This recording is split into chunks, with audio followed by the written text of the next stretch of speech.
mic were you checking? Iron Mike, Big Mike, Big Mike Obama. You checking Big Mike?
That's cold-blooded.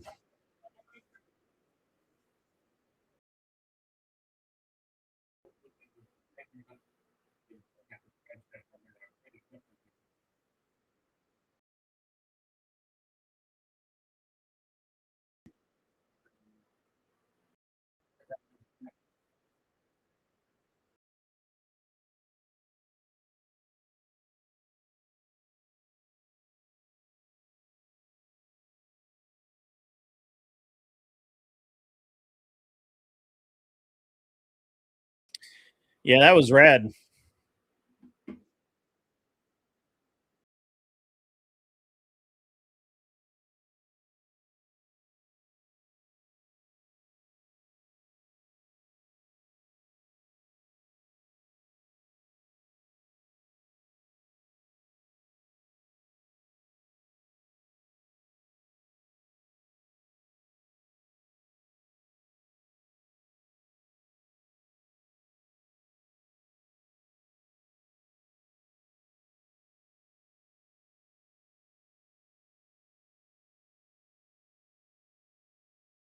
Think that we need to stop the war on drugs because I think it's an excuse for us to. It's an excuse for whatever they're really trying to do. I don't believe that it's actually an attempt to fight drugs. But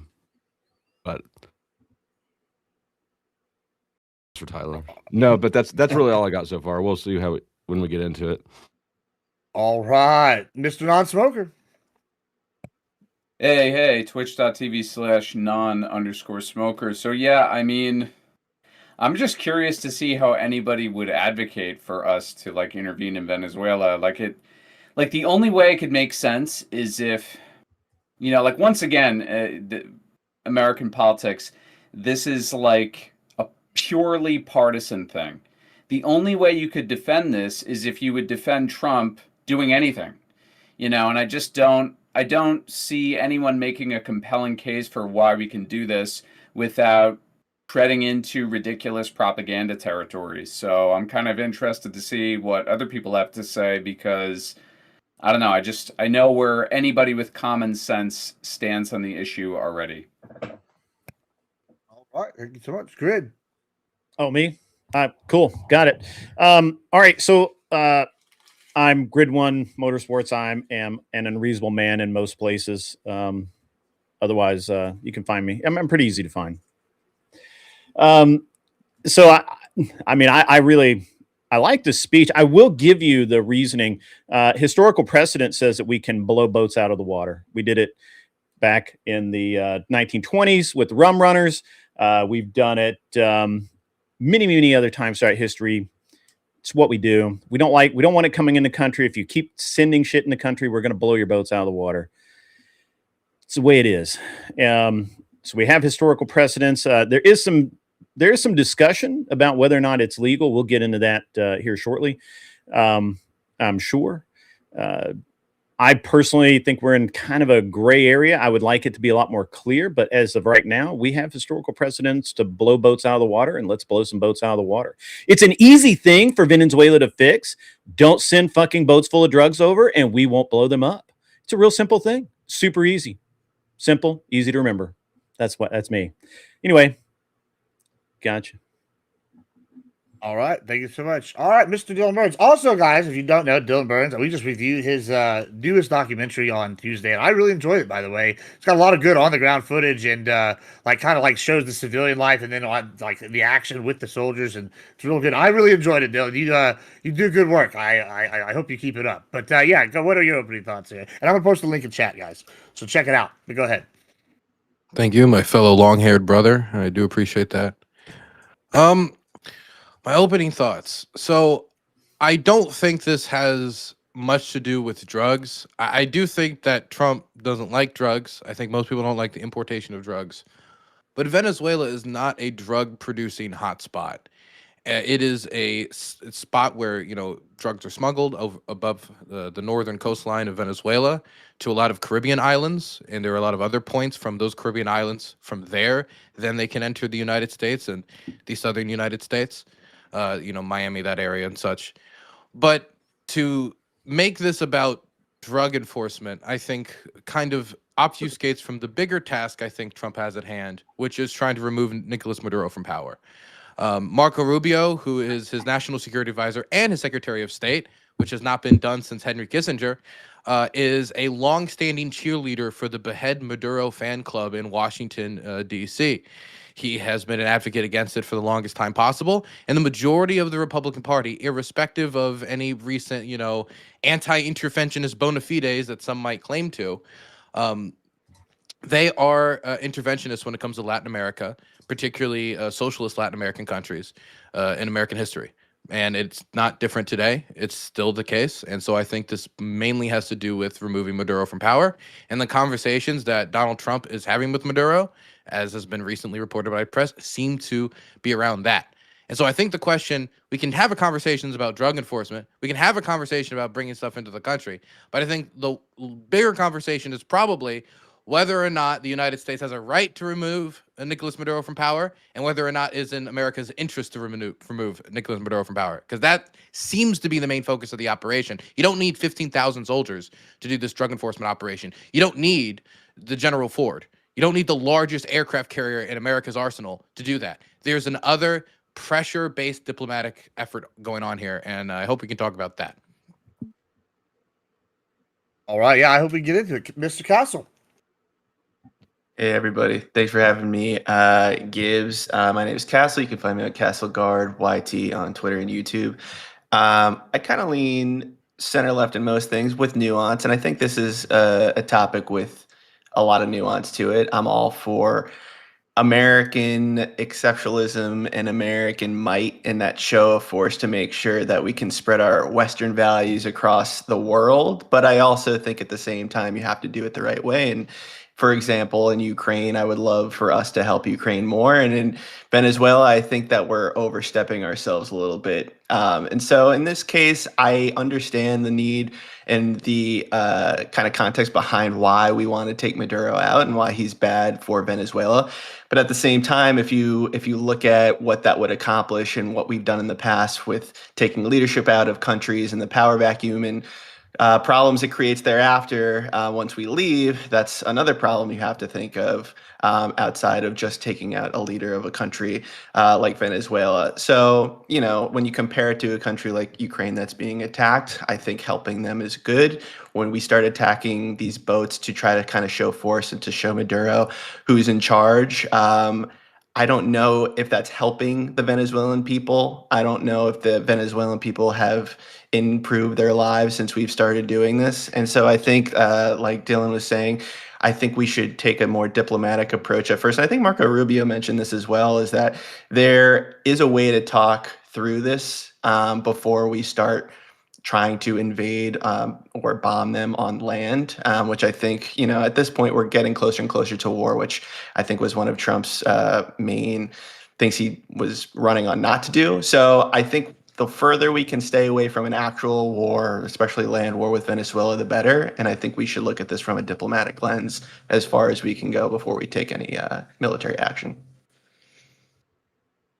All right. Thank you so much, and last but not least, Tyler.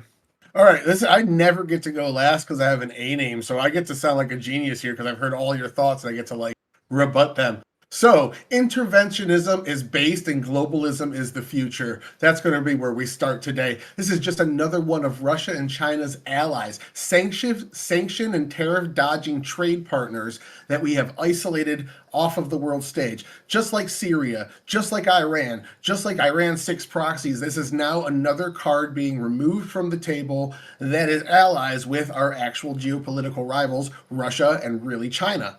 Russia, who didn't even send troops to help out Syria, their proxy, is now sending troops to Venezuela. And what are our consequences for this? We hit Iran. We attacked them. We dropped bombs on them, the United States, and it's been 5 months, and they haven't done anything back while their nuclear facilities still sit in rubble.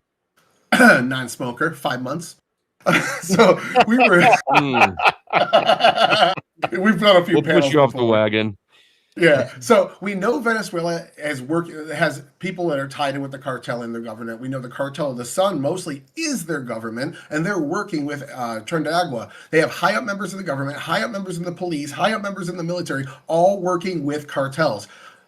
This nation we know is jailing its political rivals for no crimes with no trials. They're killing the political opposition, killing protesters in the street in ways that if Donald Trump did it, I'd actually be on the side of the leftists against ISIS. Actually rigging elections to the point where now Maduro's been elected twice and there's no opposition that has a fair chance because of what he's doing in the country.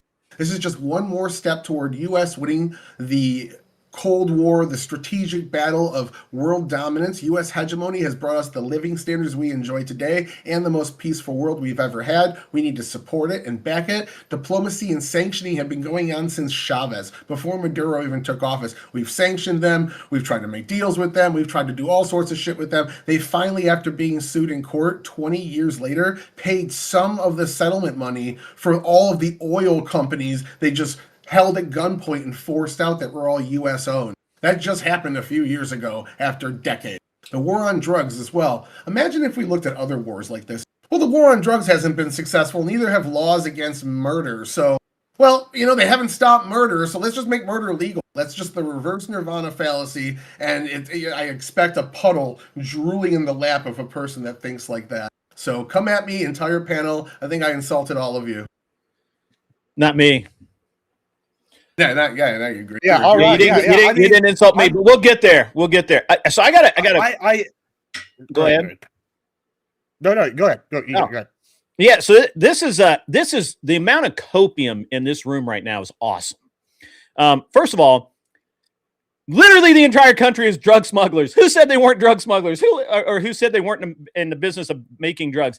They literally have entire villages that are enslaved to grow and process. It's decentralized drugs. Sort of like all the weapons. Drug networks in Venezuela are decentralized. Well, oh my God, they're libertarian. Decentralized. Who cares? They're fucking cartels. It matters when that's your reason for going in to decapitate the regime. It means it won't stop the drug dealing.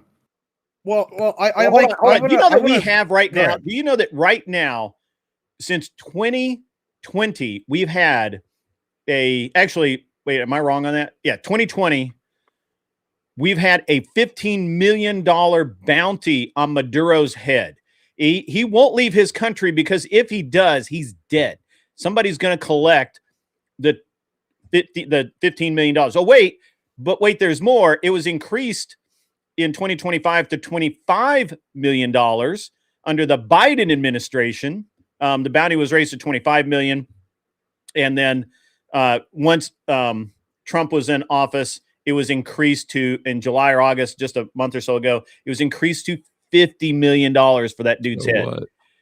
$50 million. The United States government wants Maduro so badly, they will pay you $50 million to go bring me Maduro's head. You get 50 million bucks. Well, Not I wanna- working. I don't understand I what wanna- you're trying to say.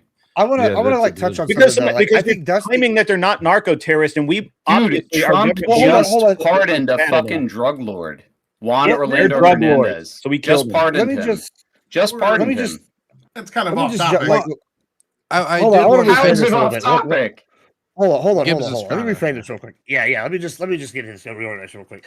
I want to touch on two things here. First, I think Dusty said something earlier. He's talking about how the war on drugs hasn't worked, right? And like right now, you know what price hasn't changed in the last 40 years? Cocaine prices, the same prices they've been since the 80s. And guess what? It's the highest purity it's ever been, right? So if that tells me the war on drugs has failed miserably, right? Whenever the only thing that's hadn't had to deal with inflation is cocaine prices, and the purity's gone up. So okay, clearly it's failed. So I definitely think it's more along the lines of there's some other agenda, which is remove Maduro, right? And I guess to my people like I guess Dylan and Castle, who are like pretty pro Ukraine, I'm a pro Ukraine Republican. I would think that this is exactly what Tyler said, where it's like, hey, we're taking out another domino that's tangentially related to Russia, and that's going to isolate it. And an aggressive response here means we'll probably more likely have an aggressive response against Russia long term. Do you two not see it that way? The way I see it compared to Ukraine is this: the Ukrainians themselves are being attacked and they're being maimed and killed, and I just think that when you start to look Well, at this is like a another Russian country- ally, so we would be taking out an ally of Russia, which hurts Russia, so which would help Ukraine. Like, A that's trade kind of the partner argument. too, yeah. Sure, but we're not even really helping Ukraine anymore. At least this administration isn't doing enough to help Ukraine. So I don't even know if we would be helping Ukraine if we had Russia go into sending more resources to Venezuela. At this point, we're making a deal, or at least this administration is looking to make a deal with Russia for Ukraine to give up a lot of their land. So I don't know if that's gonna help Ukraine at all. I think right now that the more that we spend money and time in Venezuela, it's not going to help as much as we think. Like, think about the outcome right now, that if we went in and we took out Maduro, we know that there are always ulterior motives with the United States and why they look to take out leaders. And it's no coincidence that Venezuela holds a ton of oil underneath their land there. So I think this is more of the administration looking to extract resources from Venezuela than actually caring about whatever drug smuggling. I mean, think about the boats that were blowing up. They're not coming to the United States. We know they're not going to, Florida or Texas or wherever. They're going to other countries where then you can make the assumption that from those places they would send drugs to the US, but they're not even within our waters. So why do we have the responsibility to take them out if they're in international waters? I don't know, Antigua, Barbados, Cuba, wherever it is, but they can't even reach the United States, so they're not even coming to our shores. So how would you say that we have the responsibility to bomb them? From Venezuela, I think. Then Is that your position, Dylan? do- Do you think that too? Like, kind of, do you echo what Castle's saying? Well, there's a few things I wanted to respond to quickly. At the start, I was the one who said, like, I don't think this has anything to do with drugs. I don't think Venezuela is like a major drug producer. My point wasn't to say that Venezuela doesn't produce drugs, and my point was not to say that, and this is, I think, more important, Venezuela isn't a major passageway, you could say, like a conveyor belt for drugs to make its way to the Caribbean, and then from there go to other markets, be it the United States, be it in the Caribbean itself, be it elsewhere. What I will say is that I don't think Venezuela, in comparison to Colombia, in comparison to the man that Donald Trump just pardoned, in comparison to any other number of like South American leaders or governments, is particularly egregiously engaged in the crime of drug smuggling. And I especially don't think that a quick strike plan is going to eliminate that drug production. Because as Non-Smoker said earlier, drug production in the country is heavily decentralized. You take out the leadership, what you're going to do is you're going to allow the decentralized drug market to be able to come up to whatever the new leadership is going to be it capitalist, be it socialist, be it just a random thug. They're going to come to them and say, we'll make a deal with you. And that same deal, I think, will continue. So the goal would hopefully be from the United States is that you replace Maduro with somebody who will crusade in a war against drugs. But that requires a lot more than just blowing something up. That requires us taking the investment to actually go in there and make sure stuff stays stable, that there's elections, that things go the way that we want them to go. Like, there's so much that you have to invest in past that point than the idea of just like a few bombing runs, which is being floated around right now. Even if you diplomatically negotiate Maduro out of there. And if that's I a can domestic, their, No, I was go gonna say for their it. drug production is a domestic issue anyways. It's not our issue. I don't see why we would be blowing up random boats and saying, oh, we think that they're drug boats when we were spent decades guarding poppy fields in the Middle East. And as Because to they don't answer care about Gibbs's drugs. question, I'm sorry, I don't want to take the stage too much, but Gibbs asked me a question on the it was on Ukraine and whether this like knocks over another domino. Yeah. Look, it would be there is a truth to the idea that if the United States is not giving Ukraine the physical tools to apply pressure on the battlefield, how much does tipping over another domino really do for Ukraine? Well, there is still some room for assistance. Number one, as has been brought up before, Venezuela has a lot of oil. Venezuela has a lot of energy. And if you are able to open that up to markets that previously it was not open up to, that were previously dependent upon Russian fuel and Russian energy, then you can make energy cheaper for those countries. You can make it so that they have more providers, and you can make it so that their energy markets are more flexible and are more strong in the aftermath of cutting off Russian fuel. You also get rid of a Russian ally in South America, further isolating Cuba if that is of the interest of other people. But I think like most directly tied to Ukraine, it would probably be the fuel.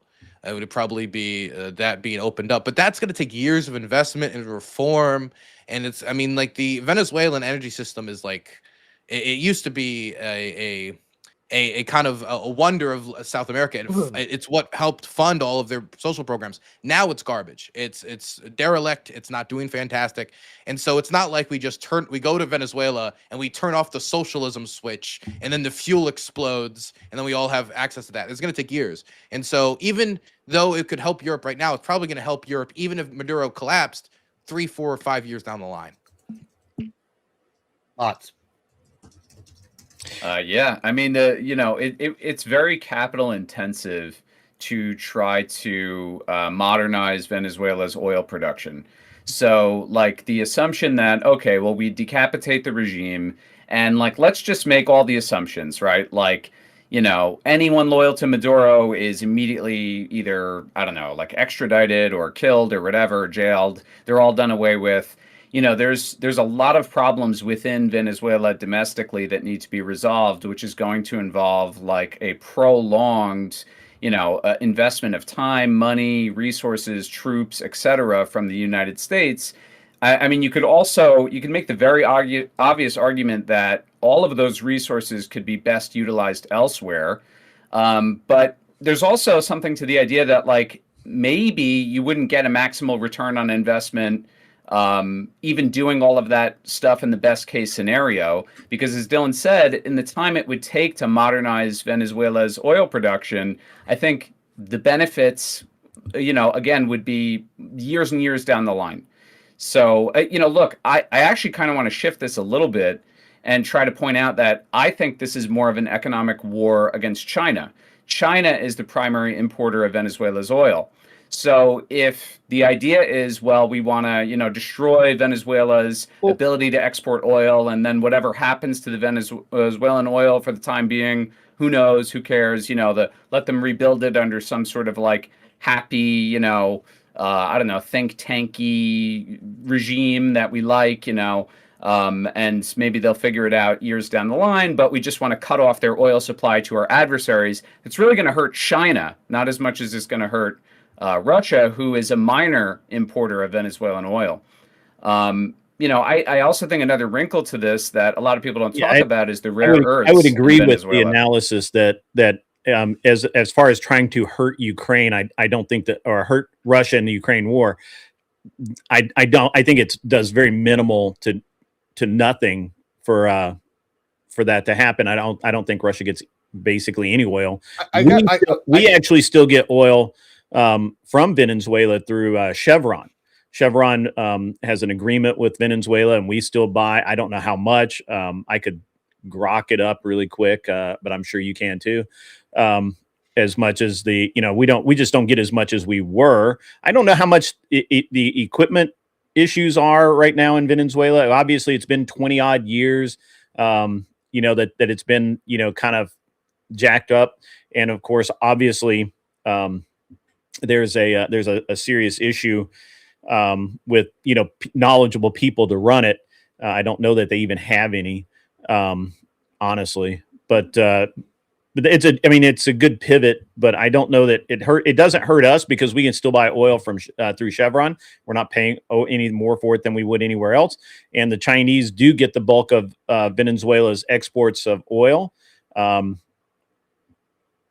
That's I'm going to give it to you, Tyler, but like that doesn't hurt Non-Smoker just was touching on something there at the end, which is the rare earth minerals. And I think that, and he brought up China, and I wanted to address that. I think this is maybe won't directly affect like Russia tomorrow if we took out Venezuela. I think Dylan kind of went pretty in depth on why it's going to be a long-term investment it would be in that case. But I think that it is like a taking out of a member of this like alliance that's kind of like a raid against the U.S., right? That's kind of like with what you call it BRICS or whatever y'all want to call it, the new axis of evil. It seems like they're like aligned or tangentially aligned, and it seems it's like a step in that, whether it's China or whether it's Russia, they're both in cahoots. It seems like eliminating, and the rare earth minerals I think are becoming I don't think are talked about enough. I think that Non-Smoker, I don't know if that's for sure where you were going with that, but I think that's a big factor. But I'll let do you have anything else you wanted to add on that? Then I'm going to go to Tyler. I mean, just to finish quickly, that was, I thought, part of the calculus initially was like, okay, well, again, decapitate Maduro, right? And then just reap the rewards, take all of the natural resources you can. I mean, that's what a lot of you guys always advocate for with the pro-interventionism. Literally nobody in this conversation advocated for that. Yeah, I'm referencing to prior debates, but I would say that. At least in the case of Venezuela, a lot of the rare earths are controlled by, I don't know if it's right to say ironically or not, but also criminal gangs. Most of the rare earths are mined not by the regime, but like these rogue groups who mine illegally. They have no regard for the environment, and they end up kind of through these sort of clandestine networks shipping the rare earths onto the world market, where they sort of cycle all over the place. And I only bring that up to say that the notion that crushing Maduro would mean just getting all of Venezuela's riches, including the rare earths. It's really not that simple. The rare earths production is not even controlled by Maduro. It's controlled by all these renegade little groups. And, any removal, it's very similar in this way to Syria. Any remover of like a dictator or a dictatorial figure inevitably leads to this struggle of factions, each with their own interest. And it's then our duty in a way to clean that up if we intend to reap any sort of material rewards from this, which I think that the people who are planning all of this are aware of. Because this seems like a pivot. No, this seems like a pivot. Do you think it's the United States' goal to clean up Venezuela because we somehow think we're going to get something out of it? Or do you think that it's just as simple as we're tired of 100,000, 200,000 deaths a year from fentanyl that comes? It's not about fentanyl either. Venezuela. It's not about fentanyl either, because it's not gonna make a significant dent, first of all, in fentanyl at all.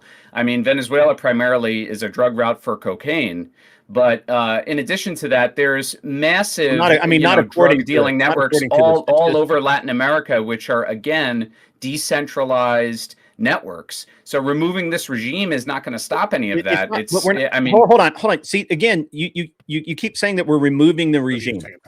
We're blowing up literal boats filled with drugs. That means the goal is obviously regime change. So blowing up a few random people in boats is not making a significant dent in the global drug trade, dude. If we wanted Maduro gone, we could literally do it in 7 hours. Like it would. Are you sure? We are the United States. I don't think so. We tried it in 2020. I don't know if you're aware of that. Just to like give credence to something that's unrelated, but I think related at the same time. Maybe I don't know how to rephrase this. My brain's working slow today. But it is Rwanda deal happened today, right? And that is basically because of the rare earth minerals, right? Like, you know, Sure. that's why he wanted to do it. That's why he backed it. And he so basically he took it against the Rwanda side against the Congo, basically, who's a Russian ally, and Rwanda's taking over France's contracts and whatever. And so I almost see kind of what Tyler is bringing up, and I think it's a point to it's what Non-Spoken brought up with the rare minerals, where it's like it could be a political realignment thing of taking out things. Do you not see that, Jared? Are you sure? It's If like, we why wanted, are you so if we were going the after him drugs to over take the him out, I would 100%. If we were landing troops and rolling up the shores with tanks, or we were sending in SEAL team whatever and blowing his head off in the middle of the night, if any of those things were happen, I would lend credence to what you're saying. But we're not doing that. We're simply blowing boats out of the water. Yeah, but it's being All right, done in conjunction with the argument that Maduro is a narco He's a lord, and it's narco-terrorist, like a is drug what- regime. And Yeah, he's a you have to narco-terrorist. understand the implication in all of this. And the reason that I would imagine we're even having this debate is because the U.S. is posturing as if there's going to be further military action that goes beyond just strikes on vessels. Let's go to Tyler. He's gonna try to get it. Go ahead, Tyler. And then Okay, then Dylan. Go ahead. I get Dylan brought this to his oil point theory that he's trying to make. The original point that I was making prior to that about this hurting Russia and helping Ukraine was the trade route argument. It was that they have alternative trade routes that can dodge our sanctions, dodge our tariffs, and things like that. They're trading with each other. Since the war has started between Russia and Ukraine, trade has almost doubled between Russia and Venezuela. And then on top of that, like, so we take them out of the equation, we take Maduro out, that's could potentially a shit ton less trade going on. It's not going to take all of it away, but each incremental step. And you go to Iran.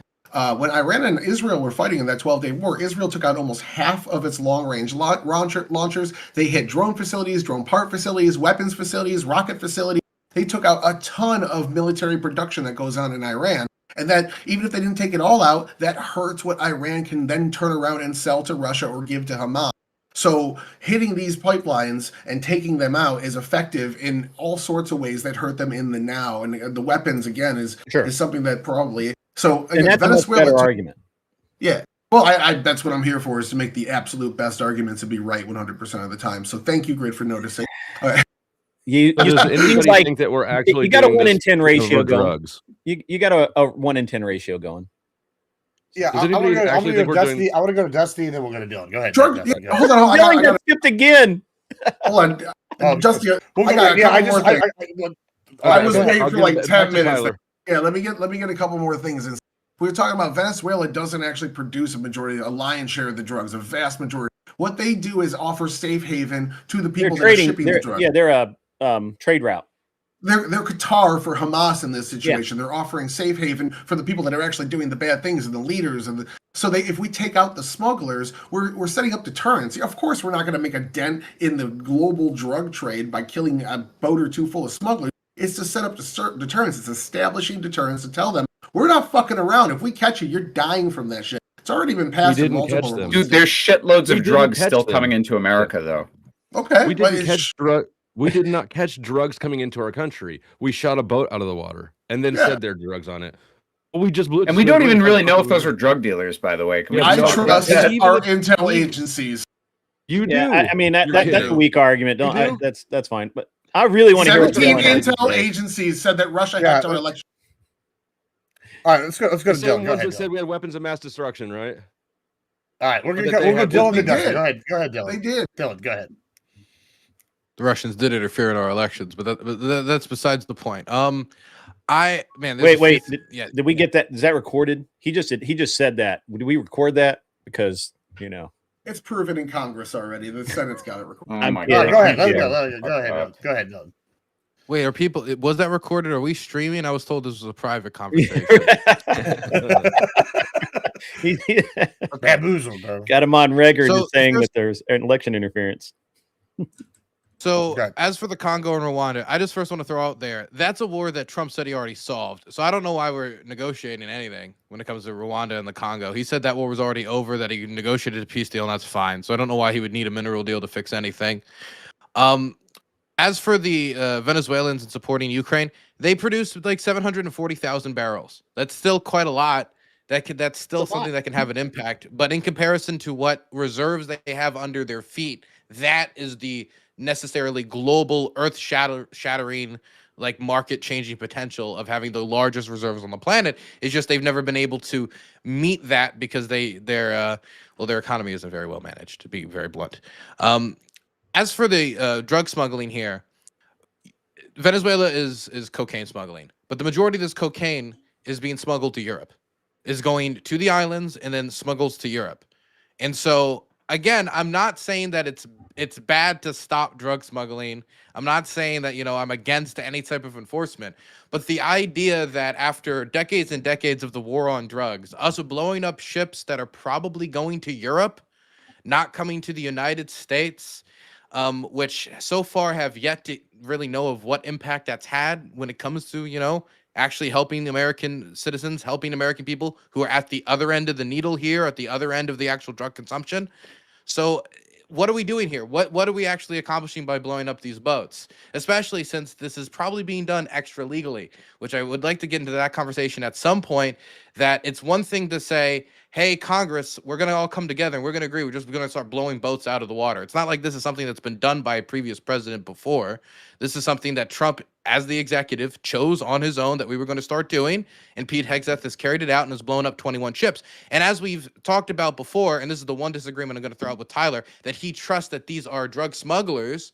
Rand Paul, who's not somebody I cite very often, but Rand Paul released the report recently from the Coast Guard saying that over the last year, 79% of the boats intercepted were found to be engaging in illegal, illicit drug smuggling activity, meaning that 20% of the boats that were intercepted in that time period were not engaged in illegal drug smuggling activity. We've blown up 21 boats. What's 20% of 21? I'm not saying that we know that to be the case. I'm just saying that when we have an administration that's being so untransparent about how this is happening, about who's on the ships, providing names, providing physical evidence, where they've decide to do it in one instance or in another instance, but then not to do it for the vast majority of the other instances that have not been approved by Congress, it leads to distrust. And this needs to have, there's a question about whether this should be happening in the first place, but the fact that he feels so free to do this shows how much the JCPOA and other use of force for military authorization has degraded Congress's ability to just take their hand, put it on the President of the United States and say, that's not your job. That's our job. If we're going to start bombing shit, we get a say. I would love to argue the legality of it with you, but unfortunately it's all classified. The OLC opinion backing this is classified. All we have are hearsay from Democrats and Republicans saying what's in it. And then what it cites are other OLC opinions about Syria and Libya that we don't also have access to, unfortunately. So we don't know the legality behind it. It's hard to dispute it. But Tyler's just on our side and doing the a bit. JCPOA authorizations we're going off of are post 9/11 JCPOA authorizations. That's going to be the final legal underpinning for this. It's going to be the idea that Nicolas Maduro is running an organization similar in nature to Al Qaeda. And that's why America, with imminence, without a declaration from Congress, has to move in and just start bombing shit. Now, whether or not you agree that we should just start blowing up these ships, that we should just start bombing Venezuela, that the president should engage in that type of behavior, the idea that these types of forces are at all equal distant from each other, even close to each other, when it comes to the motivations of what pushes a drug runner, what pushes Nicolas Maduro, and what pushes the Islamist organization Al Qaeda. I don't disagree with. Hold on, Grid. I want to maybe reframe this real quick, and then I'll go to you and Destiny. I want to go to Destiny real quick because he's brought up several times. He doesn't think this is about the drugs, right? And y'all have argued the legality aspect of this, and I think it's interesting. All right, I tend to agree with you, Destiny, that it's not about the drugs, right? However, would you equate a cartel to be an equivalent organization to a? Sorry, did you say Destiny a second? You said Destiny earlier. Destiny. Yeah, I was like, when did you come on? Destiny? Am I being referred to? Or no, Dusty. Okay, Dusty. Destiny, listen, not man, Destiny, not Destiny. Dusty. I think maybe my accent. I'm all stopped up. So there's gonna be some memes there for sure. Sure, yeah, they're gonna get me. It'll be like Mr. Beef stutters or some shit. It'll be fine. That wouldn't have happened if they just allowed that cocaine to come through, right? I'm saying, bro. The pure. Anyway, listen. Yeah. So do you equate a like cartel to like an equivalent danger to a terrorist organization? Because I know you're saying this is not about drugs. What do you think? No, not at all. I think that I'm pretty libertarian. I think the war on drugs should end entirely. I think that a cartel is, first of all, a different country's problem. It's not our problem at all. But I equate it more to a free market business than anything. But the point is that a cartel is not, their purpose is not to attack Americans. In fact, if they're selling product to America, they want Americans to survive. Whereas like Al Qaeda, that is their purpose and their intent. So no, not at all. Greg, you seem to take umbrage with that. Go ahead, Castle, but yeah, go ahead. I was going to ask Grid a question, because one of the arguments here is that, you know, selling drugs to the U.S. or running a drug cartel and designating them as a terrorist is the reason why we're doing this. But if you think about it, if that were the case, then why aren't we bombing the cartels in Mexico? I mean, Mexico is, some people would call it a narco state at this point. 90% of the fentanyl is coming through. These guys want to do that too. We have to cut you off. These guys want to do that too. But then why are we attacking? But why are we attacking Venezuelan boats with like the people they who just are like running attacking. this? Or like that's like the thing these days. The pro-intervention. One more extension Grid. onto that. Why not also European mafios? I mean, the mafia is one of the biggest drug dealers in the world. If any of that is actually crossing the transatlantic, can we do bombing runs in Italy? Can we do bombing runs in Denmark? Where exactly bomb my block. the limits of this? Just bomb Huntington Station. There's crack dealers all over the place. Well, we could try 30 yourself. years. 30 years. I'm going to answer Tyler's earlier kind of pseudo question about how he couldn't. We can't really talk because their ROEs classified to some degree, and we only know some. So what the rumor is, and I believe this, is that since these boats fly no flags, they are not considered terrorists. They're actually and they're on the high seas. They are considered pirates. They're basically, they are engaged in illegal activities on the high seas, and therefore that's what that is the rumor of why we are able to go weapons free on those guys. I don't know. That seems like a reach to me, but that's the rumor. Again, you're right. It's classified. We don't actually know anything. It's just, you know. Can we just come on? Jesus fucking Christ. Really, do we have to think about it this deeply?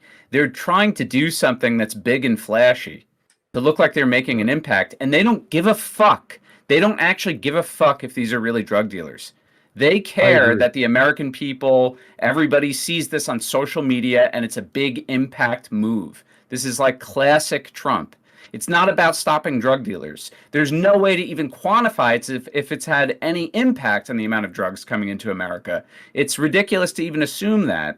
And so the conversation shouldn't be like, is this really affecting the drug traffic? It's like, no, is this a signal that we're going to intervene in Venezuela and initiate a regime change? And it seems to be that some people believe that. I actually don't think that the Trump administration is even going to try that, by the way. Yeah, I don't think because, I think that the potential for success of that's very low. I think being bald makes you think you're now Charles Xavier. You think hold on. You think the potential for success is very low? I think killing Maduro is highly probable. I don't think it stops there. I think that there's a lot of research done on this, guys, that there's layers within the Venezuelan government and security apparatus that are in place just in case Maduro would fall. And it's of my opinion that you guys remember back in I think it was mid-October, there was a report in the New York Times about how supposedly Maduro offered to give up everything. He would give up oil, he would give up this and that and the other, and as long as America would not attack Venezuela. And yet nothing ever came of that, right? And you would think if the U.S. wants regime change, Maduro's willing to surrender, why wouldn't they just accept that deal? And my assumption on that is that probably was not based in any fact. They were probably floating that story out to the media, hoping that the generals would overthrow Maduro, concerned that there'd be a lack of loyalty there, something like that. we have been trying to, through various diplomatic pressures and sanctions and other means, to cripple this regime, and we've failed consistently. Hold There's on. a lot of loyalty for Maduro within the government, like it or not. Well, I mean, very the similar to government Iran is in literally that all sense. cartel. And actually strikes, let me just finish, strikes on these random boats leaving Venezuela, that's not going to decrease support for Maduro. It's actually going to embolden people who do support him. It'll make him look like this martyr type figure, and oh my God, I'm the only one defending you from these imperialist gringos. We're making Maduro stronger because the president is a fucking idiot. And the fact that you guys haven't figured that out yet is kind of scary. First off, your whole first part there was like, I know Trump's true intent, like you're in the room with him. Whereas in reality, the things you gave it's classified. It's mutual different things. They all could be true at once. Yes, he could be wanting to stop drugs. Yes, he could also be wanting the regime change that Republicans and Democrats have been working toward for 20 years on the same team. Obama, Trump, George Bush fucking kidnapped Chavez. Well, that's true. What they say. So, yeah, like, this has been U.S. policy for decades. Of course, that could be part of it. Of course, showing it off in the media to get your poll numbers up could be part of it. It doesn't have to just be one of those things. It could be all of them, but you're saying, no, it's just this. I know Trump's mind, and it's just this one cynical thing that makes him look like an asshole. Do you think it's about the drugs? I think that absolutely plays into it. I think that's his motivating factor because he talks about fentanyl all the time. Yeah, but Tyler, I asked do you Britt think it's about a it, major and you or guys minor never factor? denied it. Wait. Crime generally is a major factor. Do you think it's a major or minor factor when picking Venezuela specifically? Because it didn't have to be Venezuela when it comes to fentanyl. Well, I think that's a little bit more to it. One, there's history But between he's them. not Two, picking on Venezuela. Why Venezuela? literally been- particularly? they've literally For been- me, for me, I think it's regime change. But why Sure. Venezuela particularly? That's If the not low-hanging fruit. just for the Sure. social media points. They refused to come to the table in terms of taking back their migrants earlier, like earlier in the Trump second term. Wait, but he that's tried to the point, negotiate So Tyler. with you're them. explicitly saying that If- it's a lot more than the Yeah. I think the Yeah, drugs but is maybe Dylan, like Dylan, 1 or Dylan, 2% maximum if anything. I Like think it's Dylan, crime such is a big a motivating minuscule factor. factor in the grander scheme here when it comes to why Trump's they're going big after on the crime. government. Crime is one of his main things he keeps harping on. I think that's Well, a yeah, big that's what he factor. says. That's not our Yeah, I crime. understand that's what It's he says. not but the only- it's one thing to say that and then pardon presidents who smuggle drug into the United States, specifically cocaine, the drug that is being smuggled through That's Venezuela. that he's blowing up empirical ships versus of. anecdote. Yeah, he also pardoned the January 6ers. That doesn't mean his policy isn't focused on cutting down on national crime. Well, no, what I'm saying is This I is could see not him But blowing up he's these been ships tough because he on wants to drugs present a good everywhere. They're face literally, on drugs. I like, just don't see that being the main making motivator for going after huge Venezuela in Texas. specifically. But he has so the point is that the reason why Trump is harsh on Venezuela and not Mexico is because he likes Claudia Sheinbaum and doesn't like Nicolas Maduro. That's It's 'cause they're not working with- That's literally it. Well, It's the but same. that's what I'm Mexico's saying. at least If Maduro- attempting to work with us. Yeah, Mexico's they're not. working with them. Venezuela's not. Like that's as simple as that. I said attempting. I didn't say it was succeeding. Why They put would troops on the Venezuela have border. to work with us on their turf to solve our drug demand? Because the drugs are being brought in from a Venezuelan hosted gang that is working with the And- government. It is part of the By the way, government. by the way, I'm sorry, Tyler. Right, Can what you explain happens to me in how my Venezuela is example Venezuela's of Trump- problem. What happens in the U.S. is to bomb a boat outside of in Venezuela and say that that's addressing our domestic drug problem is absurd. Like the degrees of speculation required to have that make sense is crazy. It's not. It's deterrent. Pretty- Tyler, pretty I need It's to know different from why somebody getting is on a it boat, anecdotal? maybe. Why is it anecdotal for him to pardon a world leader that has been convicted of drug smuggling into the United States? Why is that anecdotal? Do you know the Because- story behind that? It's anecdotal because, well, even if that's You can look it irrelevant, up. even Like I was if you guilty- look up right now on Google, Trump not drug anecdotal. smuggling pardon. Yeah. You will see There's that he more to the pardoned a story. Right, South but American that leader in the last the guy that was 48 hours convicted for in New drug York smuggling of drug cocaine, smuggling was the a very same president drug of that this was smuggled country. into the United States by those Caribbean pirates that we were blowing up. Right. Yeah. I The- agree. Even if, let's assume he's guilty. I understand what Grin's about to say here in a second, but let's assume he's guilty. It's anecdotal because it's one person versus what his actual policy is across the board on drugs. That's the empirical. You're like he's absolutely been against crime. He's been cracking down on crime with illegal immigration, going after particularly the illegal people first. I mean, people that weren't in the country illegally, they have valid deportation orders. What, 2.3 million? I think he said at the beginning of his term. It There's is actually also- really. I don't argue that consistent. there's You guys keep specific saying that subsects of Trump isn't crime that he's consistent, particularly but hard he's on. Absolutely. My consistent. point is just I just don't think this is a principled stand on this issue. And if you were to make that stand, you wouldn't make it in Venezuela. I mean, it might be emotional. Probably a more Well, emotional Trump refused to work. hold on. When we Let's are go to Grid. Go ahead, Grid. literally having record drug seizures of drugs coming across the border from Mexico, and we still have a problem with Venezuela blowing boats out of the water, all of a sudden starts making sense. Also, it is a very consistent view, as Tyler just said. Trump has very consistently been tough on crime. He wants to be seen as tough on crime. He is doing things that nobody else has bothered to do. Even when people say, yeah, why bother doing it? He's doing it.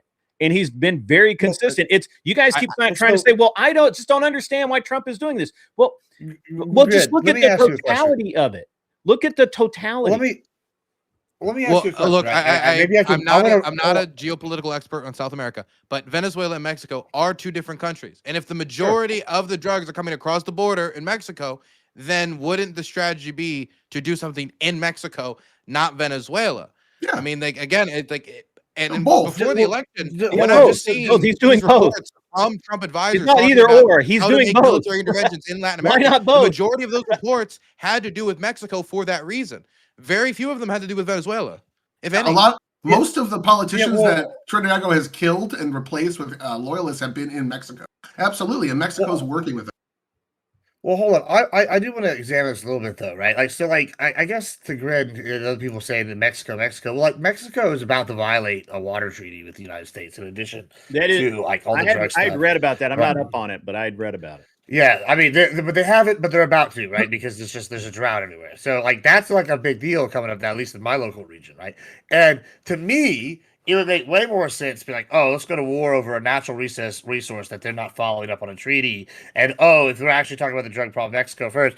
But to me, it's got to be what Tyler is kind of proposing, where you're taking out this block in their global chain for this to make sense, like where it's the the natural resources, the oil. That's really the only way this makes sense, with the drug stuff being like maybe a scapegoat. Like, how do you not see that? Like, how do you disagree with that, Grid? I'm sorry. I was. How do you disagree with that take? Like, how do you like justify if this everything of what you're saying is true, not going for Mexico when Mexico's about to break a treaty? And Mexico is currently working with us. They're currently working with the United States. They're providing us with information.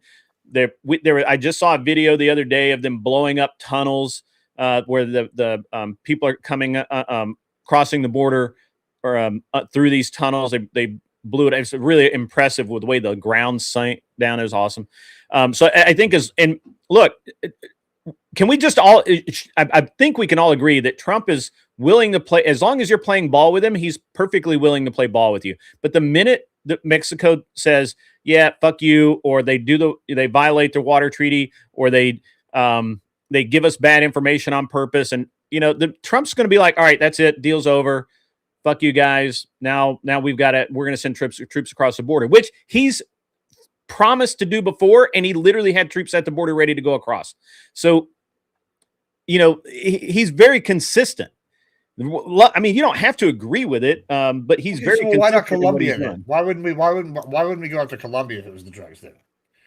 Why wouldn't we make like Colombia, Peru to be like be the ones if it's not this globalist, like a global regime kind of like fight against these Axis powers over here? Like, if it's not, why wouldn't you go after Colombia? That honestly wasn't on my study sheet tonight, was whether or not to go into Colombia. I don't know what we're doing in Colombia right now as far as DEA enforcement or anything like that. But the assignment was Venezuela and blowing boats out of the water. Sure. So that's what I studied for.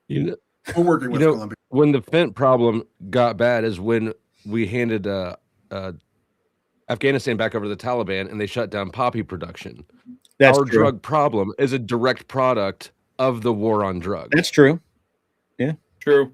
I don't know, man. I do a lot of heroin when I was younger. Fentanyl has been around for a lot longer. It was back like when the U.S. It wasn't prevalent. It wasn't prevalent because you could get your heroin. No. I was getting heroin at like 16. I'm 37. That was like 21 years ago. Fentanyl was not prevalent. Heroin. Yeah, that's when it started.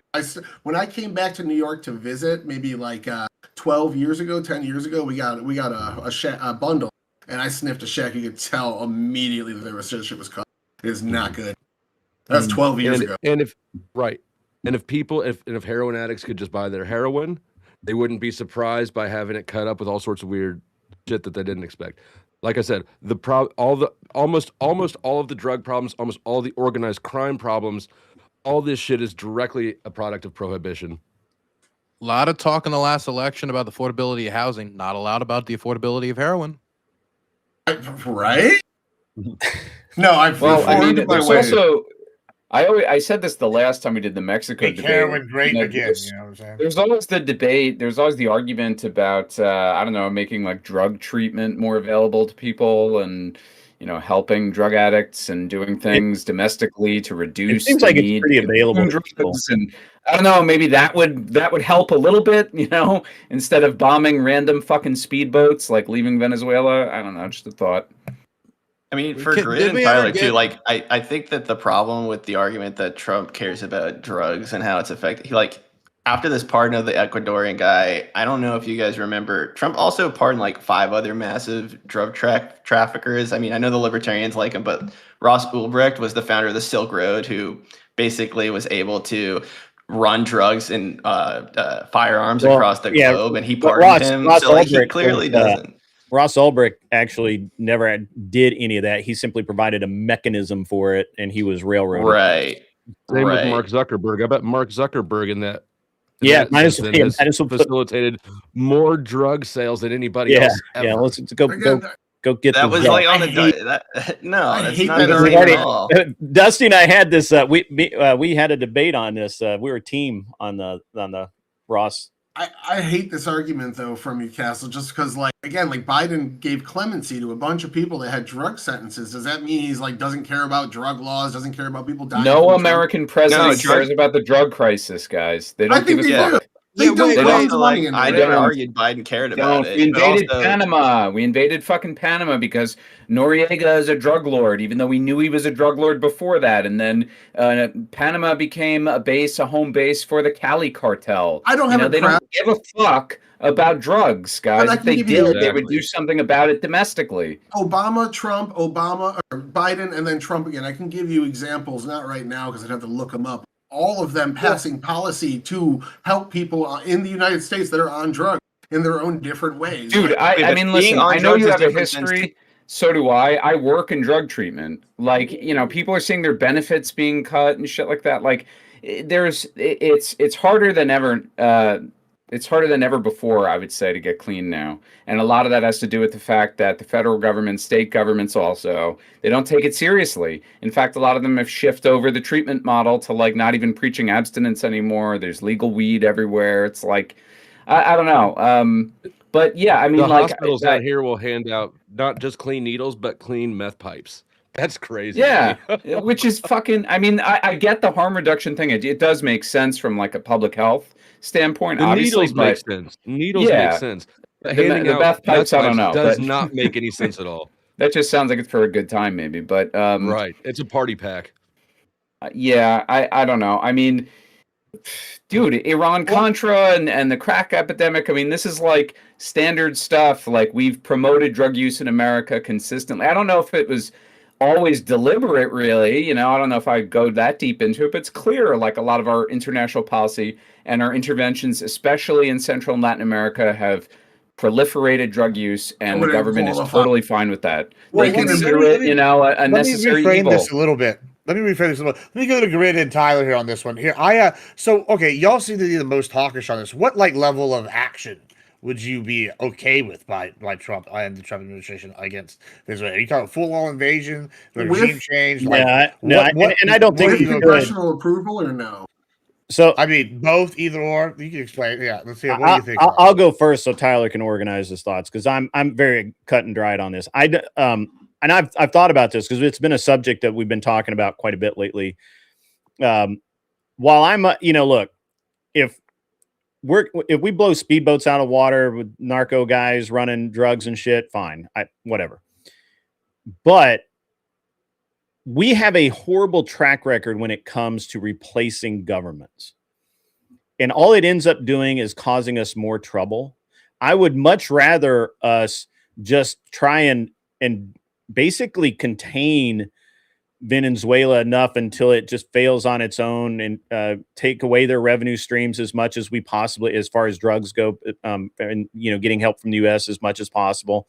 And either Maduro gets taken out and somebody collects $50 million for putting his head on a pike, which at some point one of the guys close to him is going to look at that and go, "I'd like to be boss, and not only can I be boss, but I can get a $50 million payday." And Maduro's going to be. Why do you think it hasn't happened yet?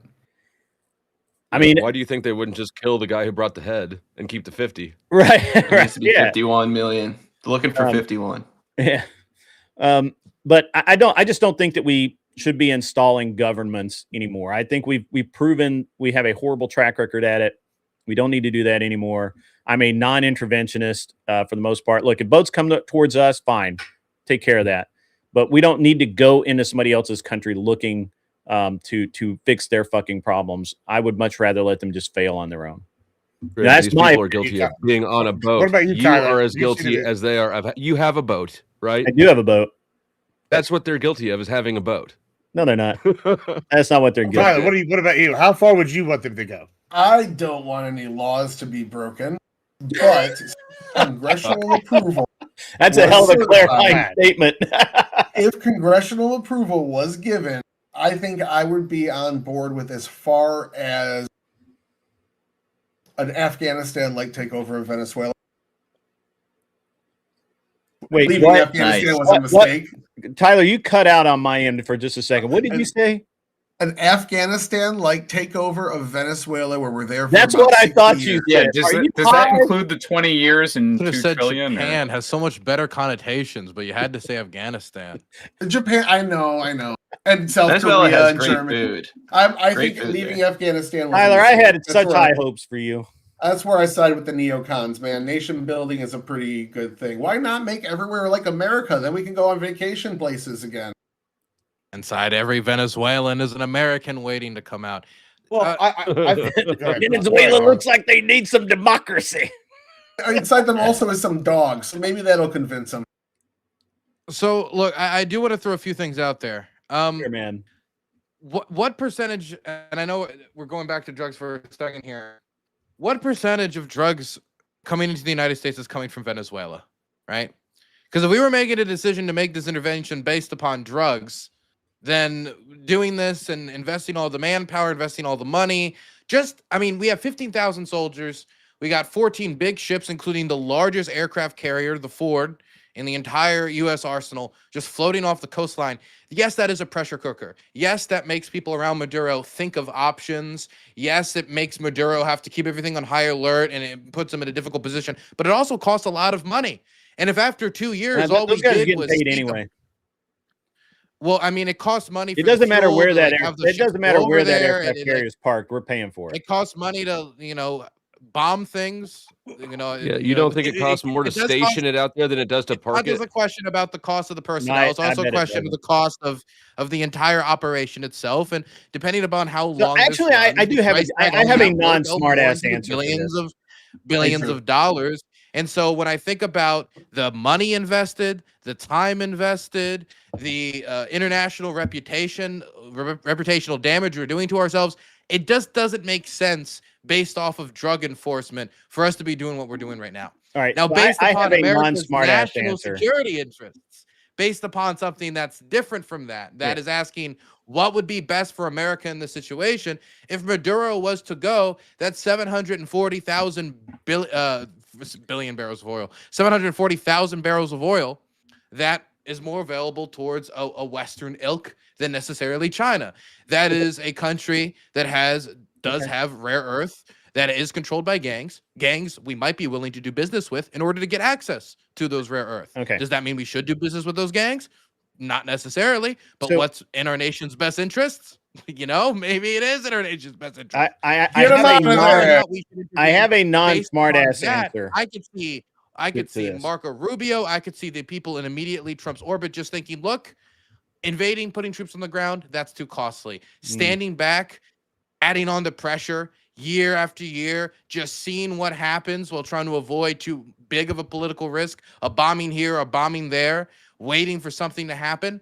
that seems much more up Trump's alley as a historical fence sitter. Okay, so I have a non-smart-ass answer. First is I actually would rather the Gerald R. Ford be off the coast of the Americas, south and north, than parked off the coast of Afghanistan and near Russia and all of that right now, because I'm tired of fighting wars in the fucking desert. So yes, park that shit right the fuck off of the coast of Venezuela. I'm perfectly fine with that. It costs the same, and it's an easier flight home for our boys when they need to take liberty. So yeah, so that part of it I don't care about. I don't see that as a drain on our resources. We're gonna pay, those guys get paid no matter what, and I don't think it's costing us anything. As far as the munitions, we can even write that down as, I mean, we fly those flights, we send those bombs, every single day the United States military blows shit up. I just don't see this as, we're not fighting a war. We're just, occasionally smoking a camel. I mean, not a camel, but I mean a cigarette boat, and it's fine. And I kind of, when it got a little bit smart ass there at the end, but seriously, I don't see that we're spending a ton of resources to do this. But you're right, we are getting a lot of mileage out of it. There's a lot of pressure on Maduro. There's a lot of pressure on the layers of the onion that Tyler spoke about. That is his inner circle, and he literally, the entire government basically of Venezuela is cartel or otherwise involved in illicit activities. Venezuela is such a shithole that they literally have actual slavery, not just sex slavery. I mean actual slavery. And for anyone to be like, why we shouldn't just carpet bomb them into oblivion, I don't know. I mean, I wouldn't vote against it. We're talking to each other on devices made by slave labor in China. Your outrage is situational. Wow. No, they get paid. I don't follow your logic. You said two things there, Grid. Standing over him saying, "Pick well, those." like Grid, you said you're opposed to intervention, and then you just said you're okay with carpet bombing. So which is it? Like, I said I could understand it.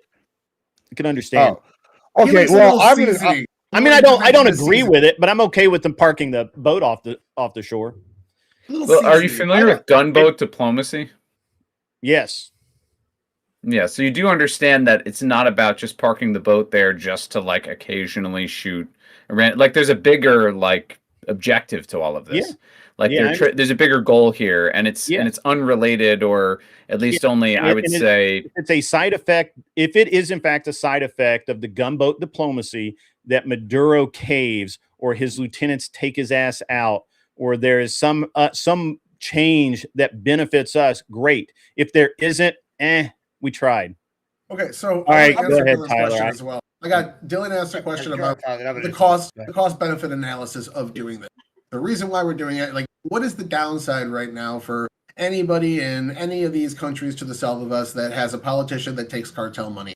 The government's not going to do much to them because they're fucking scared shitless of the cartel, who kill politicians and police 10 times the rate of what happens in other countries, maybe higher than that. So I think they reached 50, 100 a year at one names point. Are up right now. Politicians dropping left and so Tyler is cool. What's to stop these people from taking the money? Cool. What is? I mean, basically everybody on here is cool. I don't even mind Dylan. Should we just ignore it and allow it to happen and just try to catch it on the border? That's who everybody is. We just pardoned a guy who took money from the cartels. Yeah, again, I already addressed that anecdote. I'm talking about the overall empirical strategy. Well, no, I mean, to your point, to your question, there's no incentive because there's no consistent threat from the United States for taking money from the cartels. I mean, dude, being a Latin American country is basically based on historical precedent. There's a reason to be afraid of the United States at all times, right? But other than that, he could have been a friend of the cartels that's willing to now work with the Trump administration and give them something to help Prospera. I understand that. Yeah, so that's a deal. That's somebody working with Trump. Well, like, how would you handle It's this? a deal with a lot The of things reason- baked into it. Do you think that a guy who was connected to the cartels is going to go back down to Honduras and say, by the way, guys, I can't do that anymore. I got to help Prospera out. Peter Thiel really needs me.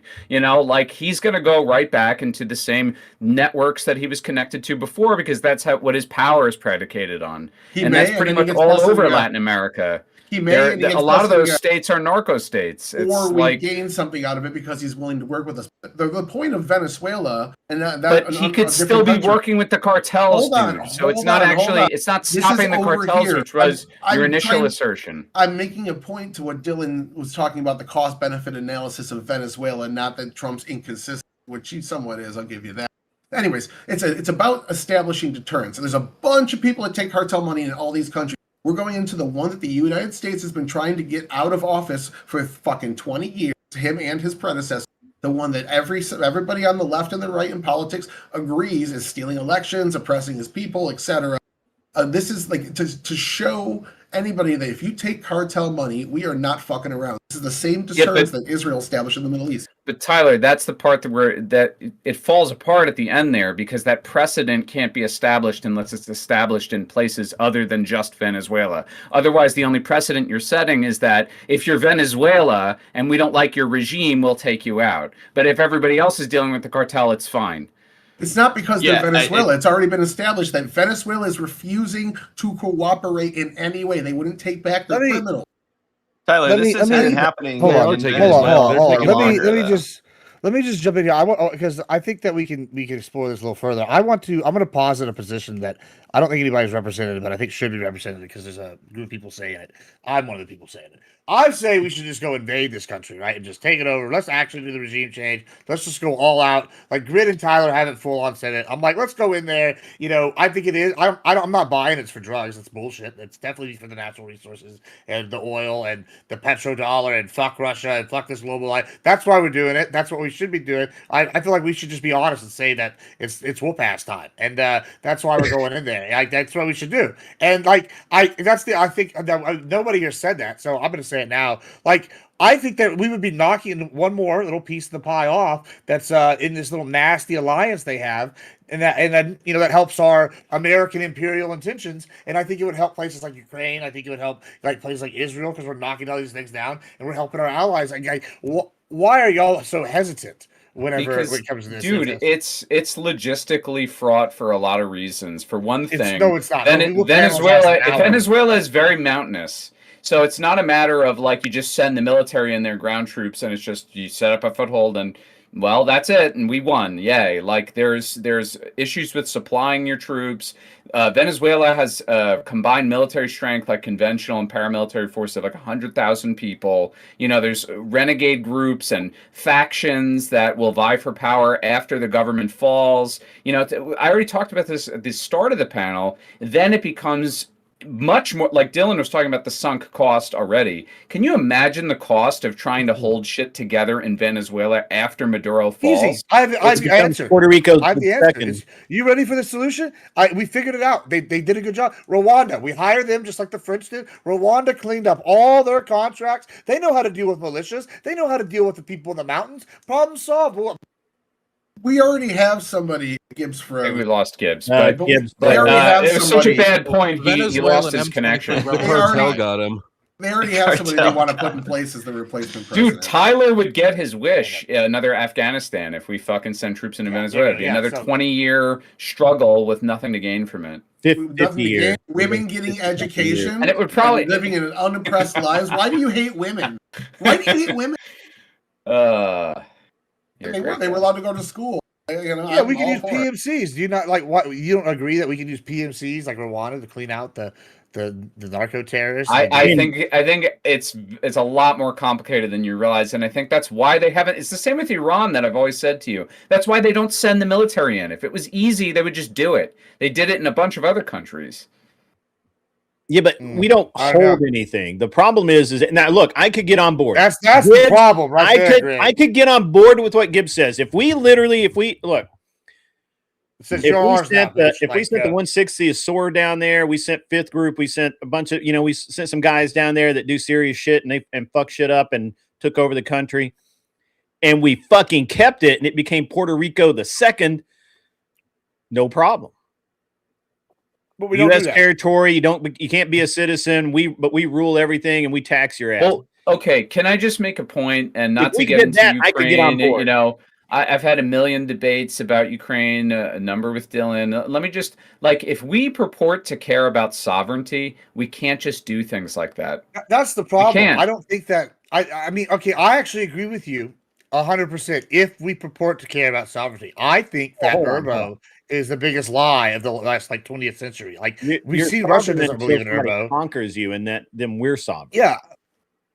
I mean, I just think it's a lie, and I think Russia is King is dead, long preemptive live on the king. proving that as a lie. Yeah, they've gone in there and invaded Ukraine. They came up with bullshit and did it, and I think they, showed that the emperor has no clothes But, in regards okay. to Urbo. Part of Gibbs, the but that doesn't mean Russian- sovereignty is a lie. That just means sovereignty, like law and order, is something that has to be maintained. If you don't maintain it, if you don't have a power base, then you don't have it. Venezuela doesn't have it because they're shit at managing their economy. There's been a successful sanctions campaign, true. successful pressure campaign, and so True. therefore, right now, the amount of sovereignty that they'd like to have is a lot less than what they actually have. But that doesn't mean it's dead, Gibbs. It just means you need to maintain it. Well, it needs to be I rebuilt. don't know. It's also, there's You gotta also get under something the to hood the and idea. straighten I it know out, nobody little wants to paint- say this, but scratching like at work. Russia's whole argument about invading Ukraine and their right to a big part of it, and yeah, it's a propaganda narrative, but nevertheless, is, well, the U.S. doesn't respect other people's sovereignty. Look at Iraq, look at Syria, look at Libya, blah, blah, blah. We can't set that precedent and then expect other great powers not to do the same thing. And we can't set that precedent and not expect other countries to look at America and say, wow, fuck that, I'd rather do business with China, which is pretty much what happened in much of Africa.